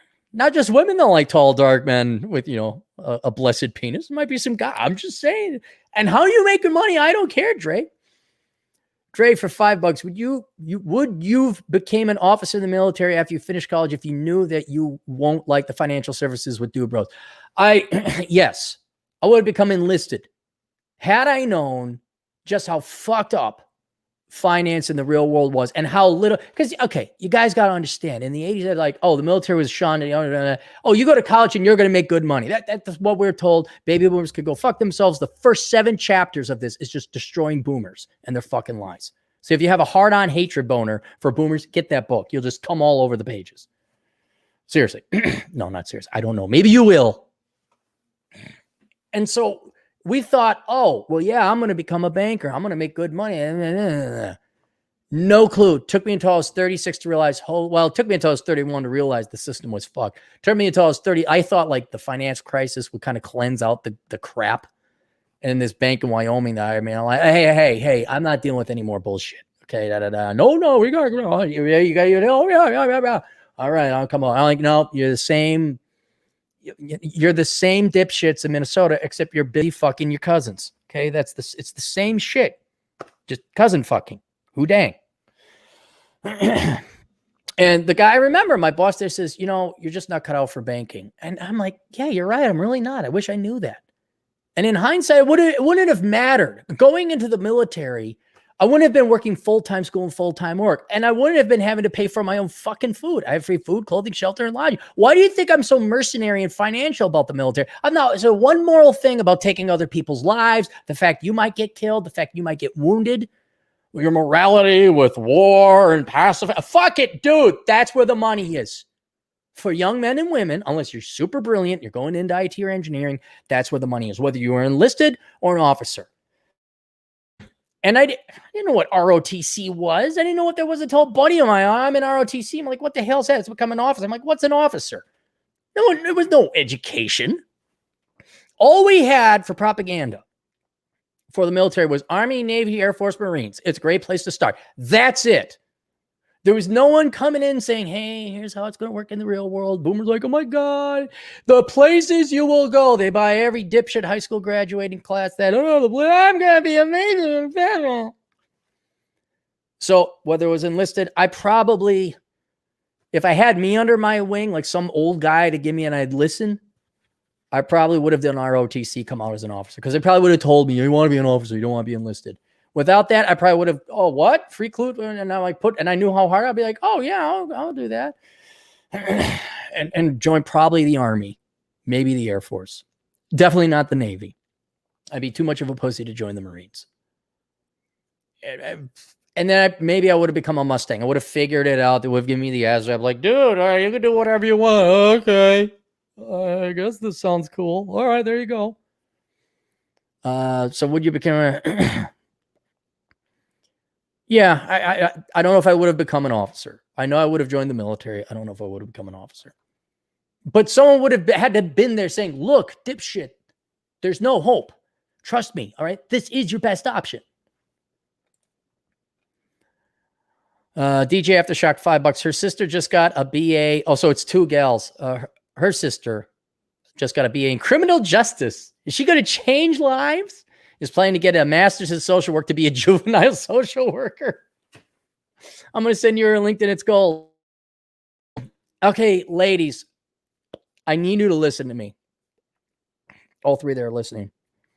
Maybe we wouldn't have a need for juvenile social workers if you girls pulled your heads out of your asses and instead of getting masters in social work and all these worthless degrees and these worthless careers, if you just raised your fucking kids. I'm going to say it again because it's true, and I came up with this. Not most women, but a plurality, a significant percentage of women are merely working jobs taking care of other women's children because those women are too busy working jobs taking care of other women's children who are also too busy working jobs taking care of other women's children. So no woman can take care of their own fucking children. They got to take care of completely rando kids' children. I don't know if you knew this or not, ladies, but children needs their fucking moms. And they need them there during some critical development time. And oh my gosh, doobie dabby dabby do in broken homes where you don't need no man, fish, bicycle, divorce, hooray. The kids grow fucked up because you weren't around. You didn't stick around. Dad was kicked out of the house. And then they go to juvenile social workers. And they're not happy kids at that time.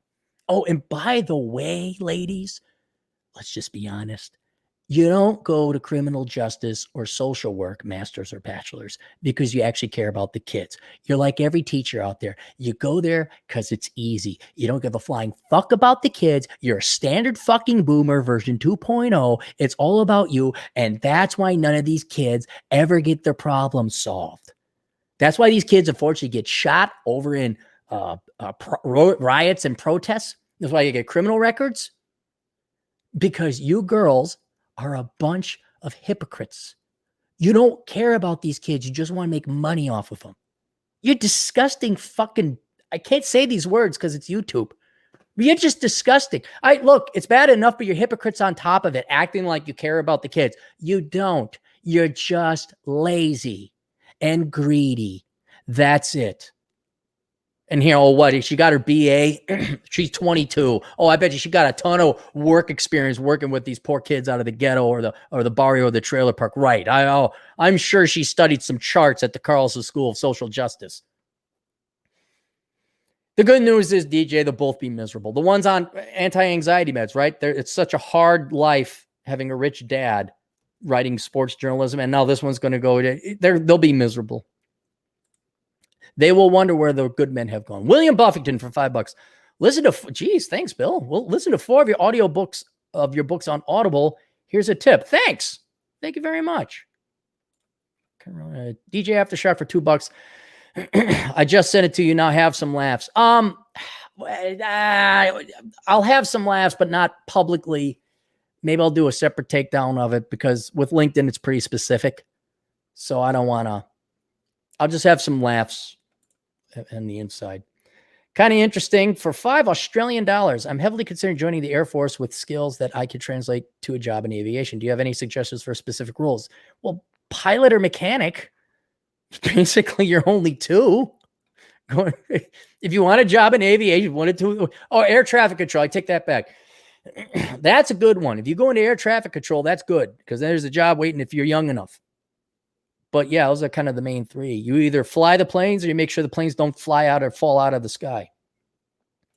Kind of interesting for another $5 Australian. Also, I just finished Bachelor Pad Economics, currently reading Worthless. Really good books and really relevant to my life situation right now. Good. I'm glad you spent the money on that. I can't guarantee it, but I'm going to guarantee you're going to make your money back that you spent on those books by just not fucking up. Jared Pugh, Pug? $5. 9 out of 10 bought me a water without me asking. Oh, a 9 out of a 10. Okay, a 9. You could just say a 9. I think the out of 10 is implied. A 9 bought me a water without me asking her during a heat wave of 100 plus with humidity when I was a security guard 7 summers ago. Okay, so these are the good things that women have done for us. Yes, that's a good. For every good thing that you guys point out that a woman has done for you, I will tell you a story where a gal had done something nice for me. I told this story before, but I'll tell it again, abbreviated version. When I escorted 2 young ladies home, they're called Roxy and Foxy, the 2 sexy nurses. It was Halloween. That's how they reported themselves to dispatch. And so I walked them home.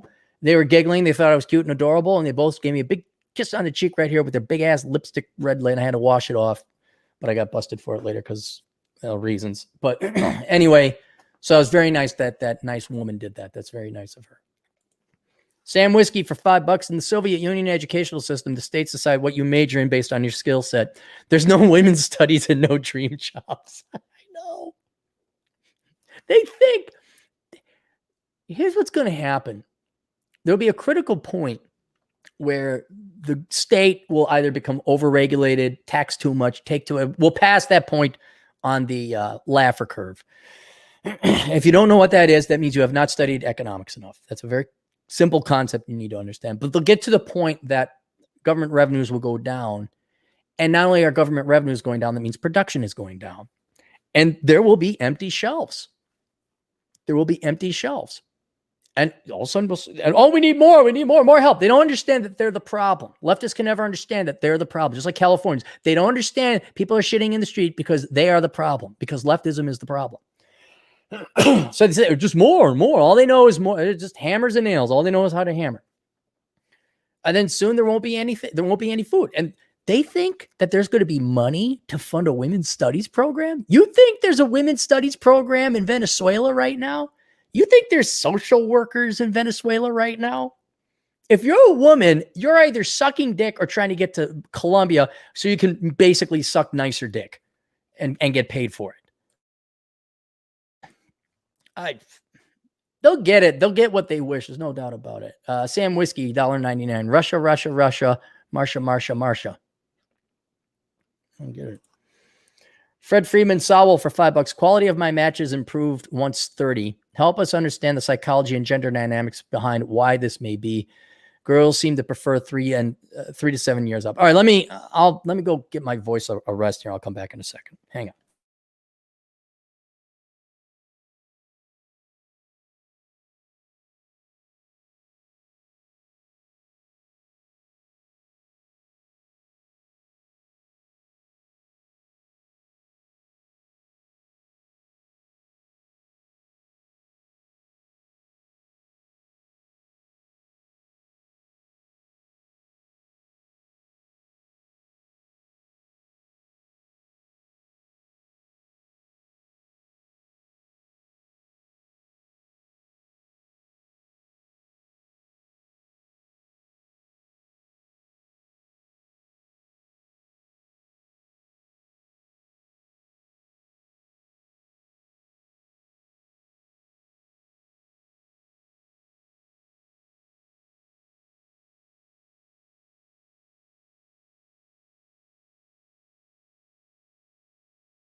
All right. Continuing on. Let me make sure. All right, there's Fred. And here's Fred again for $10. Thanks, Fred. We give. Oh, I'm sorry. I didn't answer your question. Sorry, Fred. Okay. Quality matches improve 130. Help us. Okay. I don't know if you've read The Rational Man by Rollo Tomassi, but you're certainly familiar with the concept that when you're, let's take 22 years old, men are at the bottom of the heap when you're 22. Okay. You're nobodies. Women are at the top. They're at their peak sexuality. So, younger 20s, mid 20s. And as time goes on, that changes. And boiling it down very simply, men want sex, women want resources. I wouldn't say money because that cheapens it, because it isn't necessarily money, but it's resources to raise a family and security as well, I'd say too. And part of security is not only physical strength, but financial security, where it's like, we don't have to worry about this. Number one cause of divorce is finances. Right? So, and you get angry about it, but it makes sense. I want your youth and beauty. You're going to be laid up with pregnancy and maybe having more than one or two kids. Plus, the kids got to be taken care of. I will take care of, provide financially, and protect. You just take care of it. Be hot. That's all it is. Beauty, youth, and fertility for money and resources and protection. Right? Now, when you're 22, maybe you got physique. Maybe gals will have sex with you, but they're not really interested in you until you bring in a little bit of dough. And sad as it is, I mean, there's videos on the internet where a guy he can't say anything, but he'll pull up in a Ferrari and he can only gesture a girl to get in. He can't say anything. It gets like most of the gals to get in the car and drive away. Whereas if I pulled up in my 85 gutless Cutlass, even if it was 1985 in a brand new car, not one woman would, not one. So that's what happens. Nothing secret about it. If you're 30, you're still in shape. You're probably a good runner. You can go to the gym. You're starting to make money. You buy fancy clothes. You give signals. You're an idiot douchebag moron. You get a BMW 3 Series on a lease because you really don't have the money. So help us understand psychology and gender dynamics. Girls prefer 3 and 7 years up. Yeah, because you got more resources. Again, not money. Not necessarily money's part of it, but more resources. You're more stable. I'll be honest, that's another thing. When we were younger, us guys were dumb. Okay. We're at my house party. So I had a basement room. And we're all in the basement, and there's like the big wash basin sink. So if I had to go to the bathroom, I could go upstairs. But I'll just go in this wash basin sink and wash it out. I kept it clean.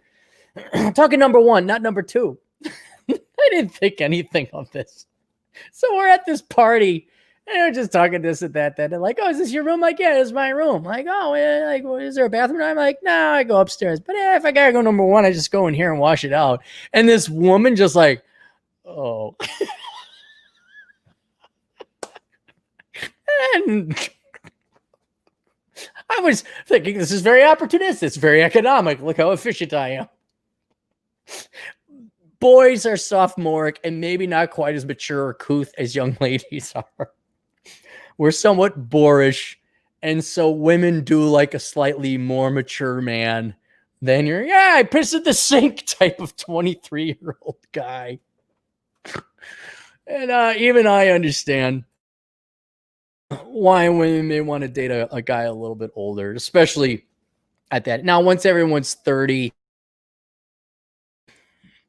I don't think men are that sophomoric anymore. I mean, your dude bro years, you're wearing your sunglasses indoors.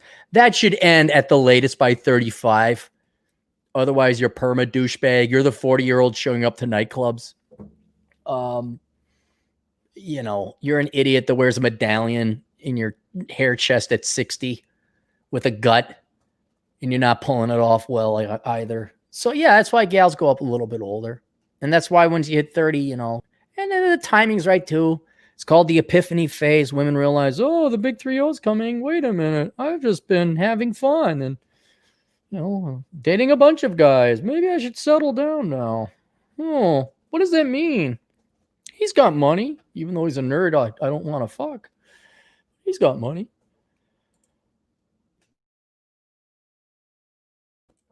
Fred Freeman saw for another $10. If we give women corporate America, will there come a day when men sleep their way up the way some women, Kamala Harris, did in the past? Gen Y never married gals are out earning Gen Y never married women. No, if women give corporate America, come a day when men sleep their way up. No, because women don't want sex as much as men. That's not a currency they want. That's an interesting dynamic you present there. It would have to be a really good looking guy, and it'd have to be a pretty ugly gal, because women can get sex kind of anytime they want. And so it'd have to be like a legit boy toy, and it would be so obvious because of the mismatch. You'd be having like a 5 Karen bringing in like some 9 Playboy. Thunder down under type. I don't think, no, it wouldn't work. It wouldn't work. What I do think is happening, what you are going to see, and it has nothing to do with sex, women are going to be given corporate America. They're going to turn it into a Titanic sinkhole. It's not necessarily women. It's the fact that we will no longer be, it's not solely related to sex either, or race, or any kind of affirmative action.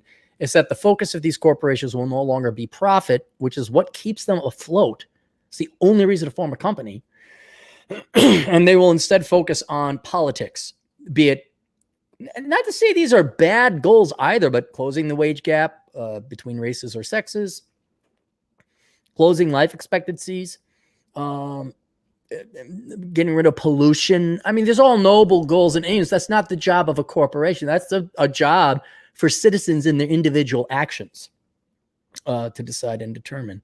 But not only will the goals switch from profit to politics, the management will be all political, as if it's not already. Now you throw in race, sex.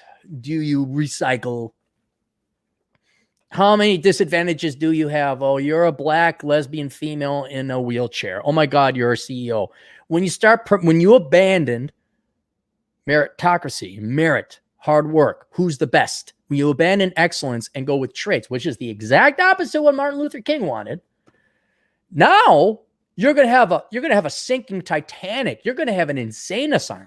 Already corporate America was not tolerable. It's just like they didn't throw gas on the fire. They called in like a B-52 to drop all the napalm they could on it. And there is no way, no matter who you are, race or gender, you don't want to work for corporate America. Get in there. I know one guy working at one of the most SJW companies ever. I'm like, get your experience, get your pay raises, and then get the fuck out of there when you got a better job offer somewhere else, or you're self-employed, because you do not want to be management. You do not want to be management. And so what I think is going to happen is we're going to switch. We're going to be like Italians or Mediterranean types or Greeks. The women will do all the work, and we'll just sit there. Hey, bippity boppity boppity boopity. Yeah, some vino. Some prosecco. Hey, ma, I just woke up and it's noon. They live at home until they're 30. Women, go work. You want to go work. The greatest quote of Steve Martin. I say it's time for a change. I say let them take care of us for a while. Probably shocks a guy like you. Yeah, you girls are so hell-bent to go work, go pay tax. You commute. We'll be the house husbands. We'll just sit and chill. And to a certain extent, that's already happening. You got Gen Z gals are out earning the guys. Yeah, because guys are like, well, why? You don't need our resources. You don't need our money. You got the government. You got your own job. You got your career. You don't really want us anyway. You keep reminding us that we're not needed. So aside from sperm donor, I remember my old man getting divorced. I remember my uncle getting divorced. I remember everyone getting divorced. Men are just taking their toys and going home. What? Sex? Okay, sure. Marriage? Whoa. Hey, ooh, hold on now. Hold on. No. And another byproduct of this, or consequence of this, is it not so much men sitting at home playing video games and not working, but men are becoming contractors or the IT guys or the STEM guys, and then they'll just go and contract out on the side. They don't want management. And I know this for, a lot of government agencies, you basically have nothing but talentless affirmative action hires talking crap about race and gender and all that. It's like, dude, you're the Department of Transportation. Will you build the fucking roads? And the real work, guess who they outsource it to? White dudes and Asian dudes who are contractors and engineers. Oh, they'll hire the occasion. But when the shit needs to get done, they got to go find the talent. Because I don't know if you knew this, roads don't build and design themselves. And talking about diversity doesn't make bridge safe. Okay, it doesn't make the roads flat. And so I think that's what's going to end up happening. Your corporations are going to become very much like Japanese kuretsus, these old walking dinosaurs that are no longer profitable. And it's just the show. It's that they become brand names essentially. Oh, we're going to go shop at whatever, Nordstrom's. We'll shop at Target. We'll shop at I'm trying to think any major corporation. The real work will be done by contractors who aren't employees of the company. And the company will just be basically a PR and a marketing firm that manages resources and has a stock price and is the holding company of the assets of the firm that sells whatever widgets or doodadery that it does. But the real work is going to get done, as it always does, by real men and women, not politicians, not hacks. And these people just be, nope. Nope. And I see a lot of guys doing, look, you took the only thing that mattered to men off the table, women. Now all we got to do is get by. All we got to do is wait till we clock out. And you know what? We can get by on about 20%, 25% what a family can get by on. It's not a lot. These guys aren't going to go and tolerate your fucking diversity assistant reserve meetings and stuff. They're not going to take CPE. We're not going to know. Masters preferred, not. No, we're not doing the master's preferred. Go fuck yourself. Go find some dope with a master's. Go find some cuck who's got more kids than he can afford. His wife was on the precipice of divorcing him. He'll be your bitch. But there's going to be like some guy sleeping to the top, in part because most women don't want sex anywhere near as much as men. And they could get it outside of work anyway.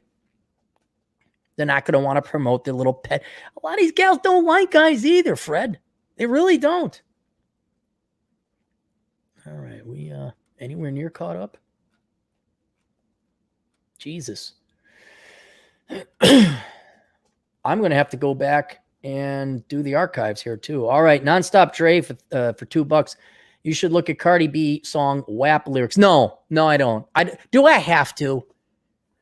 Let me guess. It doesn't say major in engineering, girls go out and work out and keep the fat off. Go and learn to program code. Oh, you suck the balls and choke. Find a guy, be a wife, have great sex, have a life. Kiss your kids, hug your boys, and make sure you love them and have a good time. Is that the lyrics to the song? Or is it something a little bit different? Oh. Sam Whiskey, $2. The average U.S. mercenary makes $500 a day. A man can live on that. Oh, a good woman. How did you find that data? Do we know that? Like, who reports that? Ronaldo Elias for €5. Mr. Celery. What is your view on China taking over the world? Is there a solution? Are we doomed in the next 30 years? They seem to be on our tail. I haven't fought Ronaldo. I used to do that when I was younger. I was a sovereign analyst. I would analyze and keep tabs on countries. I guess you could call it more of an intelligence analyst by today's standards with an economic angle. I don't know anything about China. I really don't. I know they have a ton of debt. And you could say it's private debt, but it's all state-owned enterprise debt. They got their own financial problems. Their military is nowhere near what we got. But it's not happened, or it's happened in the past where you could have the largest military, but you have corrupt leadership. Oh, this is why Hitler could just roll right over Stalin for the first half of World War II or Operation Barbarossa. Because Stalin killed and purged all the officers. You had a bunch. They had better tanks. They had better, more soldiers. There's just no leadership. So it's possible, but I don't think now. And you know what? Fine, let them take over. I don't care. At least they got their own culture. You know, they're not just like, oh my God, everybody but China, because we're so bad. We're Chinese. We hate ourselves. Any country that hates itself doesn't deserve to exist. So fine, at least China likes itself. Putin, you know who Putin's for? The Russians. I don't care how many people he poisons. I don't care how much polonium he makes. I really don't care. You know why? He probably is protecting the interests of Russians and maybe a little bit of his own financial interests. But China, and here's another thing. I don't think China will, because they're also horrendously corrupt. They're horrendously corrupt. That's why I don't worry about the yuan overcoming the United States dollar as the world's reserve currency. DJ Aftershock, $2. It's fine. Just don't say any specifics. It's funny. All right. Well, maybe I'll do it later, because I got a lot. And the weekend's going to start here pretty soon. I haven't gotten to asshole consulting. I haven't gotten to the articles. DJ Aftershock, $5. Yo, I just bought stuff in China. Blah. You tracking, Mr. C? Now I'm going to sell for more here. Oh, I see. You're drop shipping. Buy stuff in China, but now get this. Oh, I sell it for more here. Huh? I got an MBA from the Carlson School of Management. I was real smart. Marketing. I took 3 classes in marketing, 6,000 level class to learn that. I got my sweetheart with my Sigma Phi frat bros. I don't even know if there's frats anymore. They can't exist on campus. They can't. If they are, what a pussy fraction of their former selves they used to be. Brad Everett, why does it say message not sent? Edit, try again. I don't know. Bad connection. I got to go back and go into the archives. Athamel Dekia for $2. You are now El Chaparrillo Apio, a.k.a. Shorty Celery. Yes. I'm the small shorty celery. Yes. Apio, is that celery? A nosy motherfucker, you don't know me. Electrician or plumbing? I guess electrician, because you don't have to work with shit. But then there's the downside, you get electrocuted to death. There's pros and cons to everything. Nonstop Dre for $5. When did people start thinking that jobs are supposed to be fun and fulfilling? I think that's what the boomers were told, and what the boomers told Gen X. And we just keep telling people that because we don't want to tell our children the truth, because that would be hard parenting.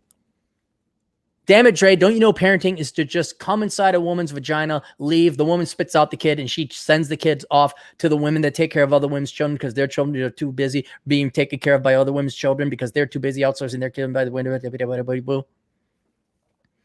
Instead of just looking at jobs as a way to support oneself and family, because we have removed, brilliant, Dre, what are women told to have now? What's the number one most important thing in a woman's life? Herself via her career and education. Whether they believe that or not, I don't care. Whether deep down inside, all I wanted, I don't care. The number one thing that they say and they're acting on is they want a career and an education more than they want a family or a husband. All right?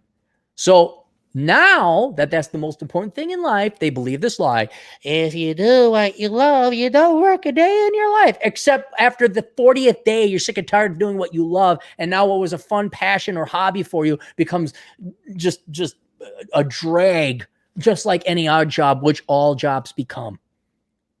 But, dude, not our job to save. Trey, I got one life, man. I think you got one life, too. Anybody here got 9 lives? No? Nobody? We all got the same one life? Any of you want to go save the girls? Do we have to watch that video I get? Ladies, no one's coming to save you. Do you guys want to go save them? Last time I tried to talk reason. Forget save. Reason. Well, hey, don't you think if you want to get a guy, you should, in a family, you should probably start to get physically attractive, so a guy would be attracted to you, so that they would have sex, and then have a kid before you're 32, 33? Why am I going to save some yapping, bloated, obese wiener dog that nips at me every time? You know, wiener dogs can be really mean. I don't know if you ever run into wiener dogs. Are very protective of their family. They're nice to the family, or they're mean to anybody else. And you get a fat, mean wiener dog that they snarl and you think, oh, a little wiener. Whoa, oof, I bet German Shepherd's friendlier than you. You know, they just get very vicious, very mean. You're like, fuck you, fat wiener dog. I'm not gonna hit. I hope you get hit by that car. I'm not gonna save you, snarling, snipping, mean wiener dog. I don't. My life. I got one life, and I've tried. I've tried to prevent socialism. I've tried to prevent the housing crisis, tried to prevent the dot-com bubble, tried to prevent everybody from majoring in stupid shit. What happens? I'm a racist. Some are sexist. What? Huh? What? Or just, I think, you're so mean. As opposed to your mom and dad who are lying to you to crush your future 2 to 3 decades of life with student loan debt.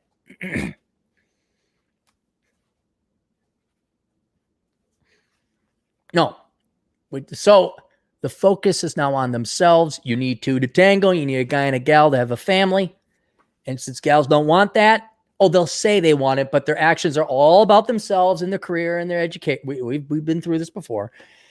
You try to say, hey, maybe little Joey, that's your son. Remember your son, Joe? He came out of your vagina 3 years ago. He would like you to spend time with him. There's that yappy fat wiener dog, snarling, mean. The teeth come off like that. I'm not going to pet. Who wants to pet the snarling fat wiener dog? The snarling fat wiener dog. The snarling fat wiener dog. Who wants to pet the snarling fat wiener dog? Bail her out of her student loans. DeLon 212. Who's Cappy voting for? Probably Trump. I'm not voting for Biden, or I'm not excited about it either. It's just a rearguard action. That's all it is. I just want to slow it down. But fucking hell Christ, Trump printed off $2 trillion in cash. And what if our deficits have been, what, 800 billion? Didn't we break $1 trillion recently? I don't care. I mean, who wants to snarly mean wiener dog? It's going to be in everybody's head tonight. You're all going to be on a date. Who wants to pet the mean snarly wiener dog? Your girlfriend's going, what are you singing? You'll be like, you, I'm singing about you. What are you talking about? When you said dude, bro, I imagine you yelling at Modern Life John. No, I'm not yelling at him. He's kind of grown on me. I was real impressed with the seminar. You gave me a free link to it, and I don't think anyone signed up for it. But he really, it was I was like impressed. I was impressed. Hey, Syndicate Chief, $2. Mr. Celery, best green stocks for the stock market. Broccoli's got some pretty good green stock. If you get sick and tired of celery.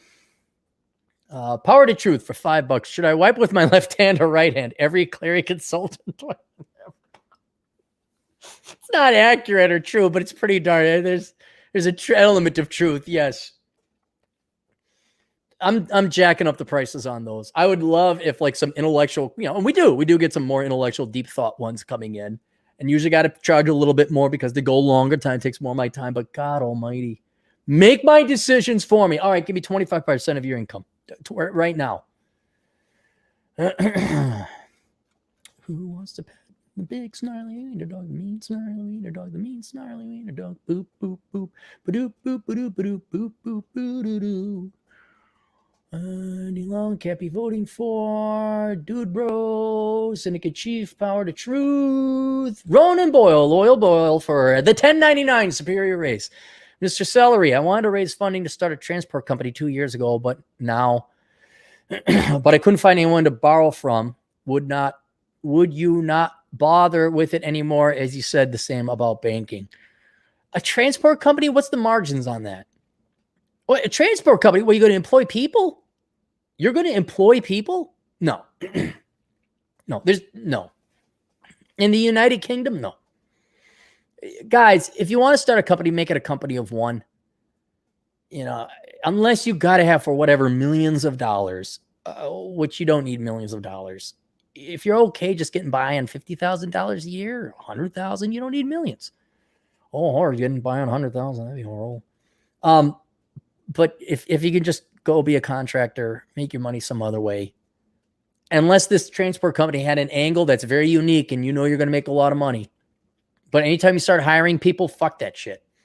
If you're in Eastern Europe, maybe in Britain, you can hire Eastern Europeans. I don't know. But I wouldn't hire spoiled Westerners. Where's my free healthcare? Oh, wait, you're in the United Kingdom. Everything's free. I don't want to show up. I'm a champ. I got hungover. Or however whiny British people sound. I don't know. I've not been there. Yeah, and if someone didn't lend you the money, what's your debt ratio? I mean, how much equity are you putting into this? If you're going to banks, banks don't lend unless you put up some kind of collateral and you have a lot of equity in the game. And so banks just don't give you all the money. Say you pay us back whenever you want. You have to like mortgage your house, show assets. Royal Boyle again for $5. Captain, what do you think of the Tesla stock after the split? If you bought some at the split price is sold right, it would pay for your new house. Well, I'd have to buy a lot of shares, but the split it cuts in half. What's with your heart on Tesla stock anyway? What are they even profitable yet? $50 for $2.99. Cappy tried. Here's your participation trophy. Oh. Fred Freeman Sabo for $5. College daughter called him toxic. College daughter called him toxic masculine, skipped lunch, and said not say bye-bye, leave for college. Major early childhood education wants him to pay. Disown. Absolutely. Do you want the riots to end? Do you want SJWism to end? And this is, you're not going to get Democrats. You're not going to get women or minorities. You're not going to get anyone. You could, I take that back. There are conservative, non-Marxist women and minorities. Here's what you have to do. And I'm going to tell you why later it's not going to work. Fathers need to disown their children, which they failed to raise, by the way, if they're going in, because you sent them to this school. You didn't teach them about majoring in worthless shit. But if your daughter comes back or your son comes back, I'm in Antifa. You say, okay, you are a bad human. I don't want anything to do with you. You love the state. You love parents. You think you're above the law. You think you're entitled to shit. You're out of the house. If you're going to jack up my taxes and all this, I mean, I know one, it was labor. The father says, I will kick you out of my home if you ever vote labor. And he has every right, because you either choose human beings or you choose the state. Which one do you choose? You choose your family or you choose the state? You'll choose, and most people choose the state. Fine. I'm the father. I'm no longer needed. But the F if I got to hang out with you. And the F if I'm going to listen to you after I paid for food, clothing, and shelter and your college. You put them off. They're done. They're no longer part of the family. And I don't know why you'd have a daughter or a son who disrespects you and loves more about a Marxist, communist, fascist ideology than their own father, assuming you brought him up, right? Which you didn't, by the way, and this gets to why it won't work. And that is what would end it, because now there is a cost associated with it. I've kicked people out of my lives because they're leftists. I'm like, no, get out of here. Get out of here. And leftists have no price. They pay no price. They always get bailed out, except when you say, yeah, you know what? I'm taking quality people out of your life, starting with me. And that's, I'm sure you're going to have all your friends in the world. I'm sure it's all. But I'm done. You don't participate. They're not part of your life. Now, the reason this doesn't work, as I indicated before, if you have raised a son or a daughter that has joined Antifa, you are a cuck. You are a cuck of a father. At best, you're non-participatory. And this is why it won't work. Most Western fathers are non-participatory. I go through 4 different types of fathers in this book. One of them is called present, but not present, but absent. Non-participatory. You are literally a sperm donor. You take no invested interest in your daughters. You take no invested interest in your sons. They come back spewing this hate, and basically slavery is what it is. And you sit there, and I don't care if your wife will divorce you or what financial consequences there are. That would be the only way you end it. Like, I'm done. Don't ever talk to me again. Now, they're so gone by this time because you've been such an absent father that it's over for the rest of you'll never see him again. They're going to hate you even more. Fuck the system more, man. But that's the way you can more or less end it. Well, all of a sudden, now they have a price to pay. Like, my family's not out. Now, I'd also say you bring your wife in. You say, we're not dealing with these kids anymore. We're selling the house and not telling them we're moving. Now, depending on who your wife was, if you're like, oh, yes, dear. Oh, my balls. Can I have a bowl? Big, snappy, mean little wiener dog. Or if you actually had, you're like, nope, we're leaving. I'm done with this. That is not our child anymore. We're out of here. Oh, it's like pulling a Lester Burnham. You grow a pair of balls and you tell your wife and your kids, no. And then they kill you in the end.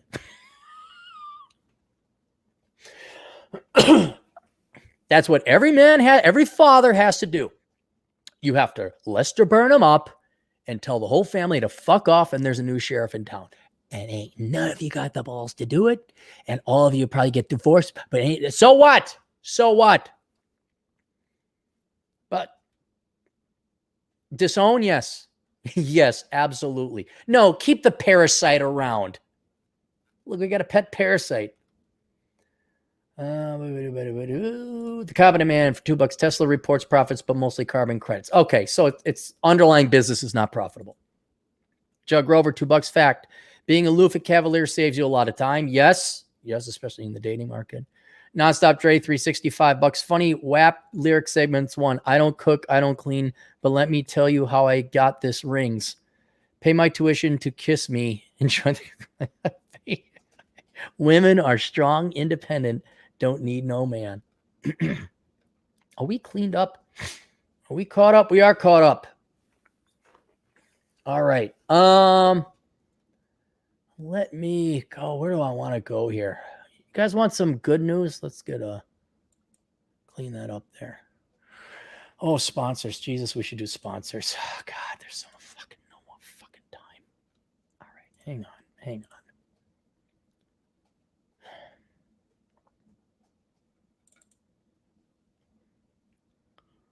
All right, this is going to be only people who have paid, not people who have been kind to me. MGTOWbooks.com. MGTOW's Guide to Retiring in $200,000 in Southeast Asia. It's $40-some. It's worth it if you're just even planning to travel to Southeast Asia. Forget whether you're going to invest or not over there. Written by Luca Vendetti. You go to MGTOWbooks.com and get that book there. Red Pill Men's Health. It's a channel on YouTube. Check it out. I had a good conversation with him. If you want to help out another way, you can go to olderbrother.com/donate. And there's 3 links there. One to the PayPal, straight donation. One to my Subscribe Star, where I got to be uploading some new material and stuff. I'm sorry, guys, just been busy with this. But I'll be putting up some, the road trip podcast and hopefully some new pinups over there at subscribestar.com/Aaron Clary. And you can do a one-time donation, but go to PayPal. Don't do it through Subscribe Star. It's like a 10% cut.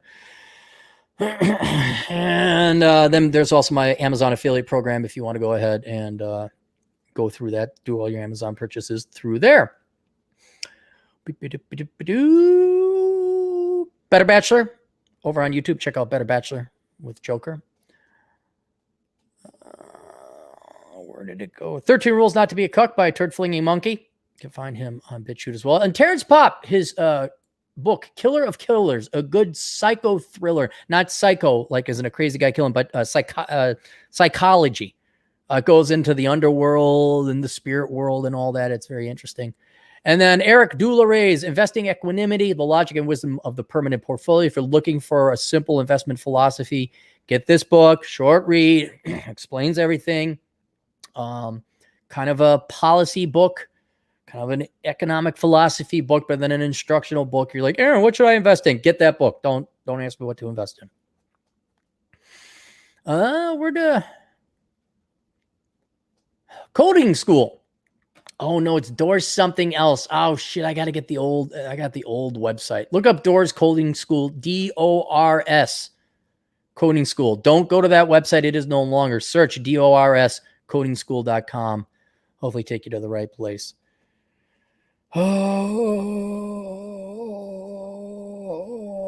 Bunker Basics with Bunker Bob. Go to bunkerbasics.com if you want to prepare for emergencies and crises and collapse and shit hits the fan scenario. Here it is. The Science of Mastering Women, written by Linda Gross. She's a PhD in psychology. She's a therapist, psychologist, and helps men. She targets men. So get that book, The Science of Mastering Women. It's about as much of the idiosyncratic risk you can whittle away. Yes, you're still going to have to go to the gym. Yes, but here is some numbers to help you improve your game. It's about as scientific as this is as much as you can put on the whiteboard where you're drawing and then like you design the prototype and you get your ass out there and you start hitting the pavement and you start approaching girls. But what was I gonna say? Oh, she has a podcast as well. Just search Linda Gross podcast, you'll find it. Is that it? Is that it? I did that. There we go. Good. Dang it. All right. Did I catch up? No, here's more. More cards. Comment man, $2 pinups. You mean like Ashley Graham? Who's Ashley? No. Like, oh. No pinups like Ashley Graham. I'm gonna go clean my voice out here a little bit. I will be back at a couple articles and some things.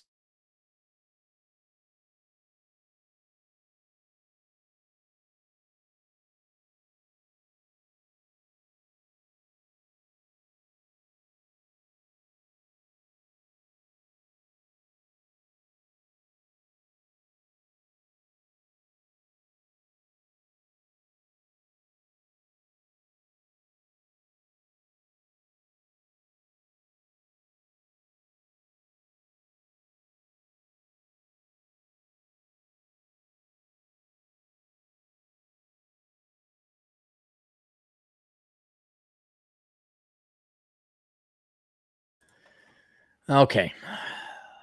Let us go here. See all. Let's see if I missed any super chats.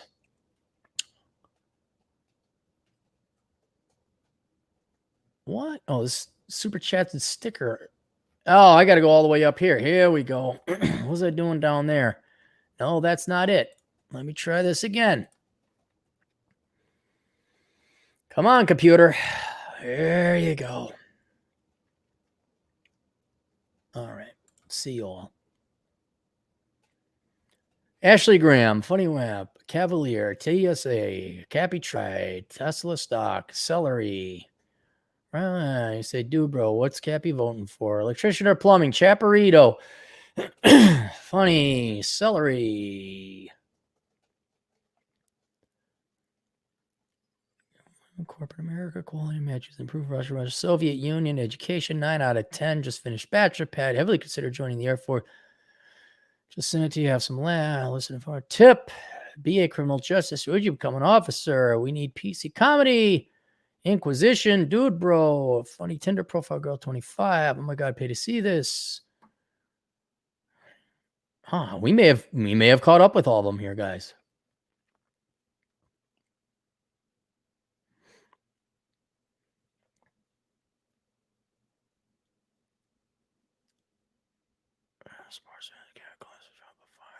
I think we caught up with all of it, guys.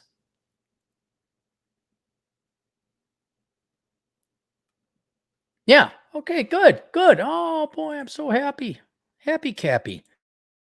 All right. Good news. Let's get some good news. No, I don't want. Are you kidding me? Sports come to a halt. NBA, WNBA, MLB, MLS. What's MLS? MLS. Major League Soccer? Is that what that is? Postpone games as players protest Jacob Blake shooting. Never mind, we have not done an investigation. Never mind, we have conflicting reports. No, we're just going to assume, like a bunch of rioters and looters in Minneapolis did 2 nights ago, that the guy who killed himself was killed by the cops. The cops, I don't know if you knew, but Minneapolis had more riots recently. And it was because a guy killed himself. And when the cops responded to perform CPR, everyone thought the cops killed him. And then, these mindless NPC robots go out and start, they're just looking for a reason to riot and take free shit. That's all it is. So we don't even know what's happened with Jacob Blake. No, you don't. And that caused what? The Milwaukee riots. And now all the sports, they're taking a knee. They're not going to play their sports ball. The NBA's restart inside the restricted bubble at Disney World, which has proceeded smoothly for more than a month without any positive novel. What's the novel? coronavirus tests came to a screeching halt Wednesday when the Milwaukee Bucks refused to take the court for playoff games against the Orlando Magic to protest the police shooting of Jacob Blake in Kenosha, Wisconsin, because why would you do that? You're protesting a shooting by not playing a game, by not doing your job. Okay, the league announced the cancellation of all 3 games scheduled for Wednesday, a result in the meeting of NBA players last Wednesday night cast doubt on whether the postseason will continue at all. The unprecedented decision was to postpone the games as quickly as followed by a similar decision by the WNBA, which postponed 3 scheduled games across the state in Bradenton,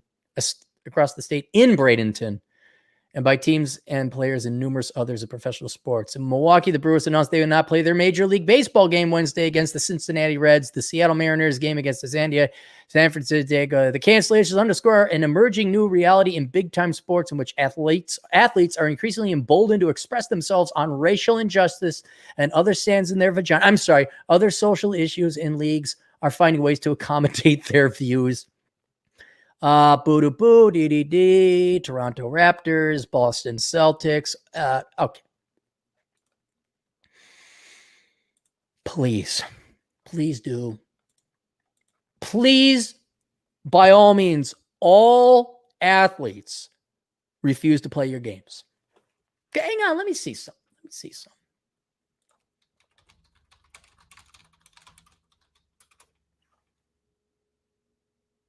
Oh, NBA. Hang on. Hear it. Let Cappy do his work.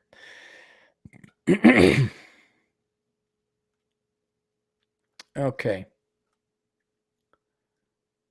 Here we go. Wow. This comes up right away. They already did the math for me. This is called Nothing But Net. 5 NBA stars who get it. Business done off the court. 60% of NBA players go broke.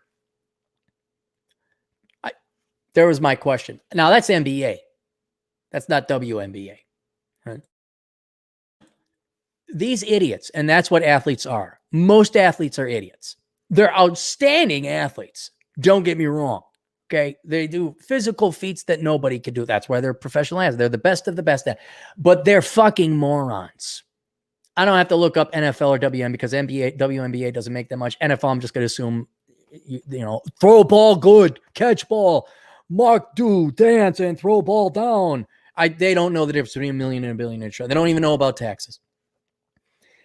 I want you to not play. The season's been already crippled. You're not getting your revenue into those big stadiums. I know it's hard for your pea-sized brain to do this. It's really hard to think. By all means, you protest. You go and cancel next season, and you have your politics, and you take, because I don't think, now tell me if I'm wrong here, I don't think in 2021, going on forever, the world's going to be perfect.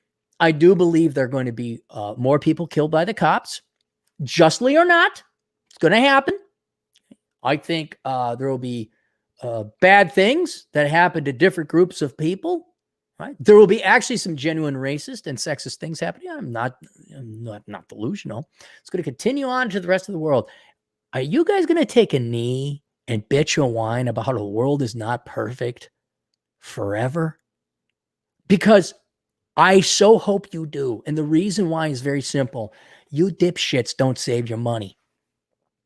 You think you've made it. You guys are so dumb, you will piss away your money. And that means you will go bankrupt. And that means the NBA, the actual league, could go bankrupt. And we never have to see sports ever again. In public, at the bar. I don't watch it at home. But there was a bar. I forget where it was. I tried to look this up. Where the NFL, NBA, whatever. They're like, we hate the cops. We hate the military or whatever it was. And they said, we are no longer showing professional sports at the bar because our son got killed in 2005. I think it was in Iraq. There were protests, or maybe it was a cop that got killed. So there's no more sports ball. When I go to a place, I said, turn off that and put on some Gunsmoke or something like that. And they're scrambling. Oh, how many shows has ESPN and boring replays have we seen? By all means, you get an attitude and an idealistic lip. You get as entitled as a privileged little white girl from Wayzata. Please do. And you don't play your games. Don't play. See what happens. I love go. Don't. No, I don't watch. I'm not the customer. But you guys won't last. Oh, it would come back and it'd be a bankruptcy and a reformation and all that. I know we would never get rid of professional sports, but by all means, if there's no games to play, I mean, I guess we could watch golf. Or we're going to switch to bowling. What is that? Fox Sports Channel 3, whatever. Or maybe, I love this. Here's for you same cucky fathers whose daughter comes home from school and yells at him for being a sexist or racist or whatever, and that he's a bad person. You're the same guys who, America, but there you are sitting at the bar. I saw it yesterday. I was getting some food there. You guys are all just sitting there watching the game. Oh, I need my sports ball. Why don't you, am I asking you guys to boycott, to tell your wives to stop shopping at fucking Target? To stop watching the fucking game, to tell your bar, can you turn off the game? No, I don't need to see the game. I don't need to see the three jamokes analyzing shit that doesn't ultimately matter. You just turn it off. Turn it off. And if some bartenders are sick and tired of the Democrat politicians that put all these requirements and restrictions on it, why don't you turn off the fucking sports? Why don't you just sort of good old black and white movies, some World War II flicks? Get the Turner Classic Movie Channel on.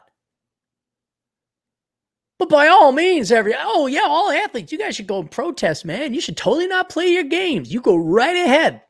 My God, people might talk to their families. Bob may not hork down as many wings and light beers as he normally does. Yes, do it. A world without professional sports. By God, you might actually go and watch a real Little League game or just a pickup game with the local leagues. And you're looking, you go, oh, look, they got them. You could get great seats. You could get free seats. You don't have to go and get through traffic, pay $30 for parking. Oh, wait, you can't do that now anyway. But in the future, once they open up these things, which I think is like for a family of 4, it's like $150 now to go see a Twins game. And then maybe get shot. Maybe have your head stamped in because you're white. Huh? Let's not forget that. Well, that was more nighttime clubbing. Alto Minneapolis is so fucked. No one's going back. Oh, God. Oh, it's great. I mean, do you want the riots to end? Here's another thing. Here's another thing all guys could do. We're not going to professional sports, and we're canceling cable with the sports package, and every restaurant bar I go into, I'm like, yeah, can you turn that off? Do you want to do something about it? Or just, maybe my daughter's right. Maybe I am sexist, even though I put her through college. So there we go. So that's the good news. University of Boulder, Colorado, Theater and Dance. They're offering a certificate, a hip-hop studies certificate. The Theater and Dance Department is proud to house CU Boulder's interdisciplinary. Everybody got to be interdisciplinary. You couldn't actually just go hire a hip-hop instructor to teach you this? Couldn't you just go like to where there's hip-hop dancing? I taught myself salsa dancing by going to the salsa clubs. But hey, for $600 a credit, you could get a certificate in hip-hop studies. This consolidated certificate program for matriculated undergraduate and graduate students is designed to expose students to the richness, complexity, and vitality of hip-hop. Okay, you just dance like an idiot on the floor. Here's what hip-hop had. Hip-hop music, fine. A bunch of real artists got together and they pioneered a new genre of music. Then some independent people who wanted to maybe get some different moves down pioneered new lines of dance. That's it. There's not a theory. There's not a culture. It's just a bunch of people who went out and did it. It's like Jim Henson. He just went out and did puppetry, right? Then that fucking dipshit at the OWS protest had a master's of fine arts in puppetry, right? Why? You don't have to study everything. Everything doesn't fit into a study. You want to learn to dance hip hop? Go to Hip Hop Club. Go on YouTube. You can find it free. But you get an undergraduate certificate. The certificate in hip hop studies is designed to emphasize both the theory and practice of hip hop. Classes immerse students in the culture of hip hop as well as develop in students the critical thinking skills and theoretical context required for understanding hip-hop's socio-historical development and political efficacy.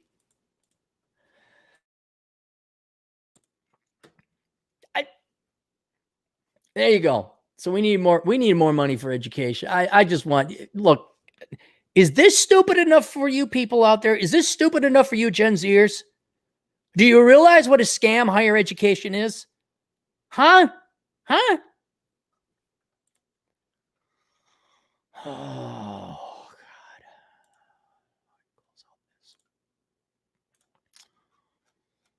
What else? I don't want to fall too far behind here. College daughter, we did that. Did that. Ashley Graham. I'm just seeing if there's any more super chat. Here's one. Adriana Ramos, $5 Australian.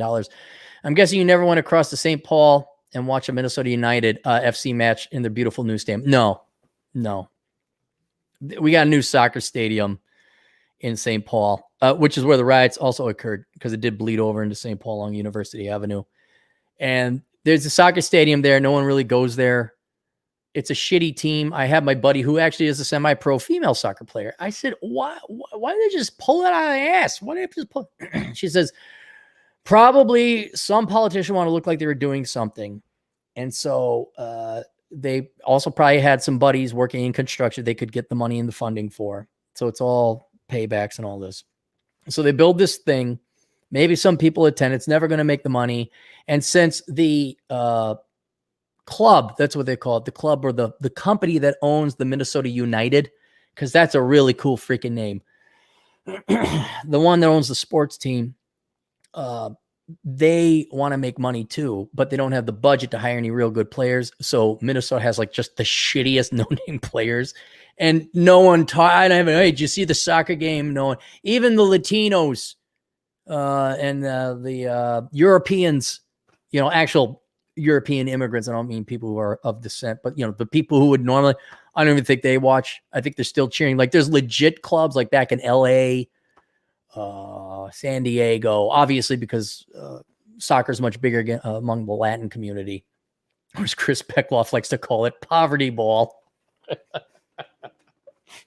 Oh, but they got real good teams and they could compete internationally and all that. But this is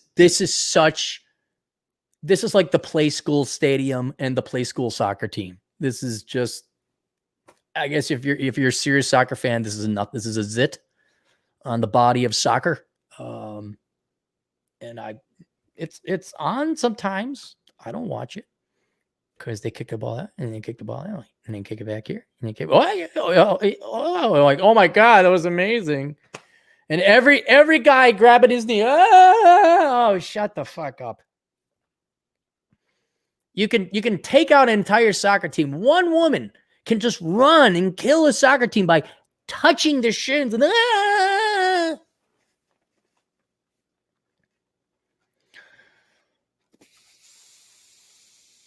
Ronan Boyle, $2. Do you believe that Tesla will hit 3,000? I don't know, Ronan. I don't follow the stock. DJ Aftershock, $2. Just check it out. It'll be quick. I got to get going. I'm behind. This has been great. Thank you very much for all the donations. It's been a great catch up in Good Morning Coronachan. But I still have asshole consulting to do. And the GF hopefully will be at happy hour with her girlfriend for a while longer. We're at that stage. Don't come home. Just stay away. I have work to do. And it's 7 o'clock. Yeah, 7's good. Yeah, boy, I got almighty. I could build a fortune at 7. Oh.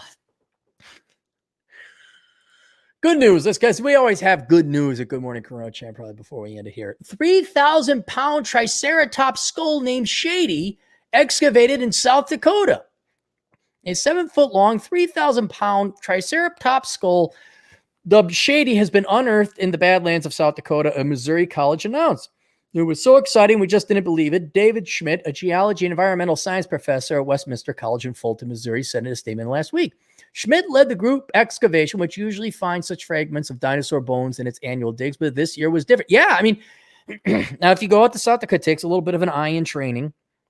But if you are out in the Badlands formations, not necessarily Badlands National Parks, but the Badlands formations, that geographic or geologic formation continues on, you can find fossils. They're somewhat common out there. Sometimes you can find some pretty cool ones. And then there are rules. Just don't pick up the fossils. That's the simplest rule ever, unless you're on private property. And what was the other thing? Oh, you have permission to take it from the person on the private property. I have on my GPS thing locations of fossils. That was like, oh, I'd have to ask if I can. Plus, you don't want to be hauling rocks. What was I? One time I was like 8 miles in, and it is a desert out there. It's a desert. There's no water. The team was following up after alumni students at Schmidt uncovered the tip of a triceratops horn last summer, which a local rancher had originally found poking out of the earth. Thinking it could be a significant excavation, Schmidt and the group decided to return to this dig. I'm wondering if I even know who that rancher is, because they own large ranches. There's not that many out there. This year, after getting clearance from the National Forest Service. See, you gotta get the permission. Although the coronavirus pandemic derailed my typical course credit could not be offered. Students signed up for the excursion anyway. Although really, you couldn't grant these kids college credit. They went and actually did real geology. They did an actual dig, and you can't give them credit, huh? Gen Z, do you see college as a scam? We're able to continue on a volunteer basis, camping safely outside the entire 2 months. A group clocking extra digging hours every day out of excitement. There's also so much you could do each morning. The students named the 66 million year old fossil Shady for community members in the nearby town of Shade Hill. Oh, I bet you it is off in the distance. Shade Hill. Where Shade Hill is. Is that on the res? Shade Hill. That's not Badlands National Park. This looks like it's north. 73. Is that no. Where is this? Lemon, Thunderhawk, Henninger, Bison. Where is this? Oh, it's north of Faith. Oh, that's not the Badlands. That's the Prairie. I thought it was in Badlands. That is way up. That's just south of North Dakota there. Although I am going to go in that northern area. That northwest area. That's where they found Sue the dinosaur. Badlands. Okay, USA Today. Great journalism there. Pickaxe, shovel, and random telehandler, a backhoe, and a flatbed truck, along with the last, brought Shady to the Westminster campus, where it is resting in a secure location until funds can be raised for restoration. College announced in a news release. According to Westminster, bones will be dug up next summer. South Dakota Dirt, excited for students to return. Yeah, no, that's great. That's awesome. A triceratops skull. Oh boy, that's good stuff. All right, we caught up on that. Yes, we are. Am I caught up on this? We're all done with that. No more super chats. We're good to go. Let us bow our head in prayer. Dear great and merciful Coronachan, thank you for your non-sentient and zero fucks given truth. The teeth and threats that have been missing so much in the real world that are yet necessary for us to value life, acknowledge truth, and love our fellow man. May your nature continue to expose the evil and parasitic among us, the lazy and those that put themselves above all others, our slave masters who have kept us enslaved, teachers who can be replaced by YouTube, and the stupid and unprepared who arrive for toilet paper when there is none. Bless us, O great Coronachan, and reward us, specifically those of us who are smart enough to have a 1 month supply of toilet paper and who stocked up on 5.56 ammo as a matter of basic insurance policy. And may thine blessing come in the form of lower asset prices, less boomers, less traffic, cheap gas, and near-free airline flights. In thy name, Wuhan, Wuhan, amen. That's it. Good night. Toodles.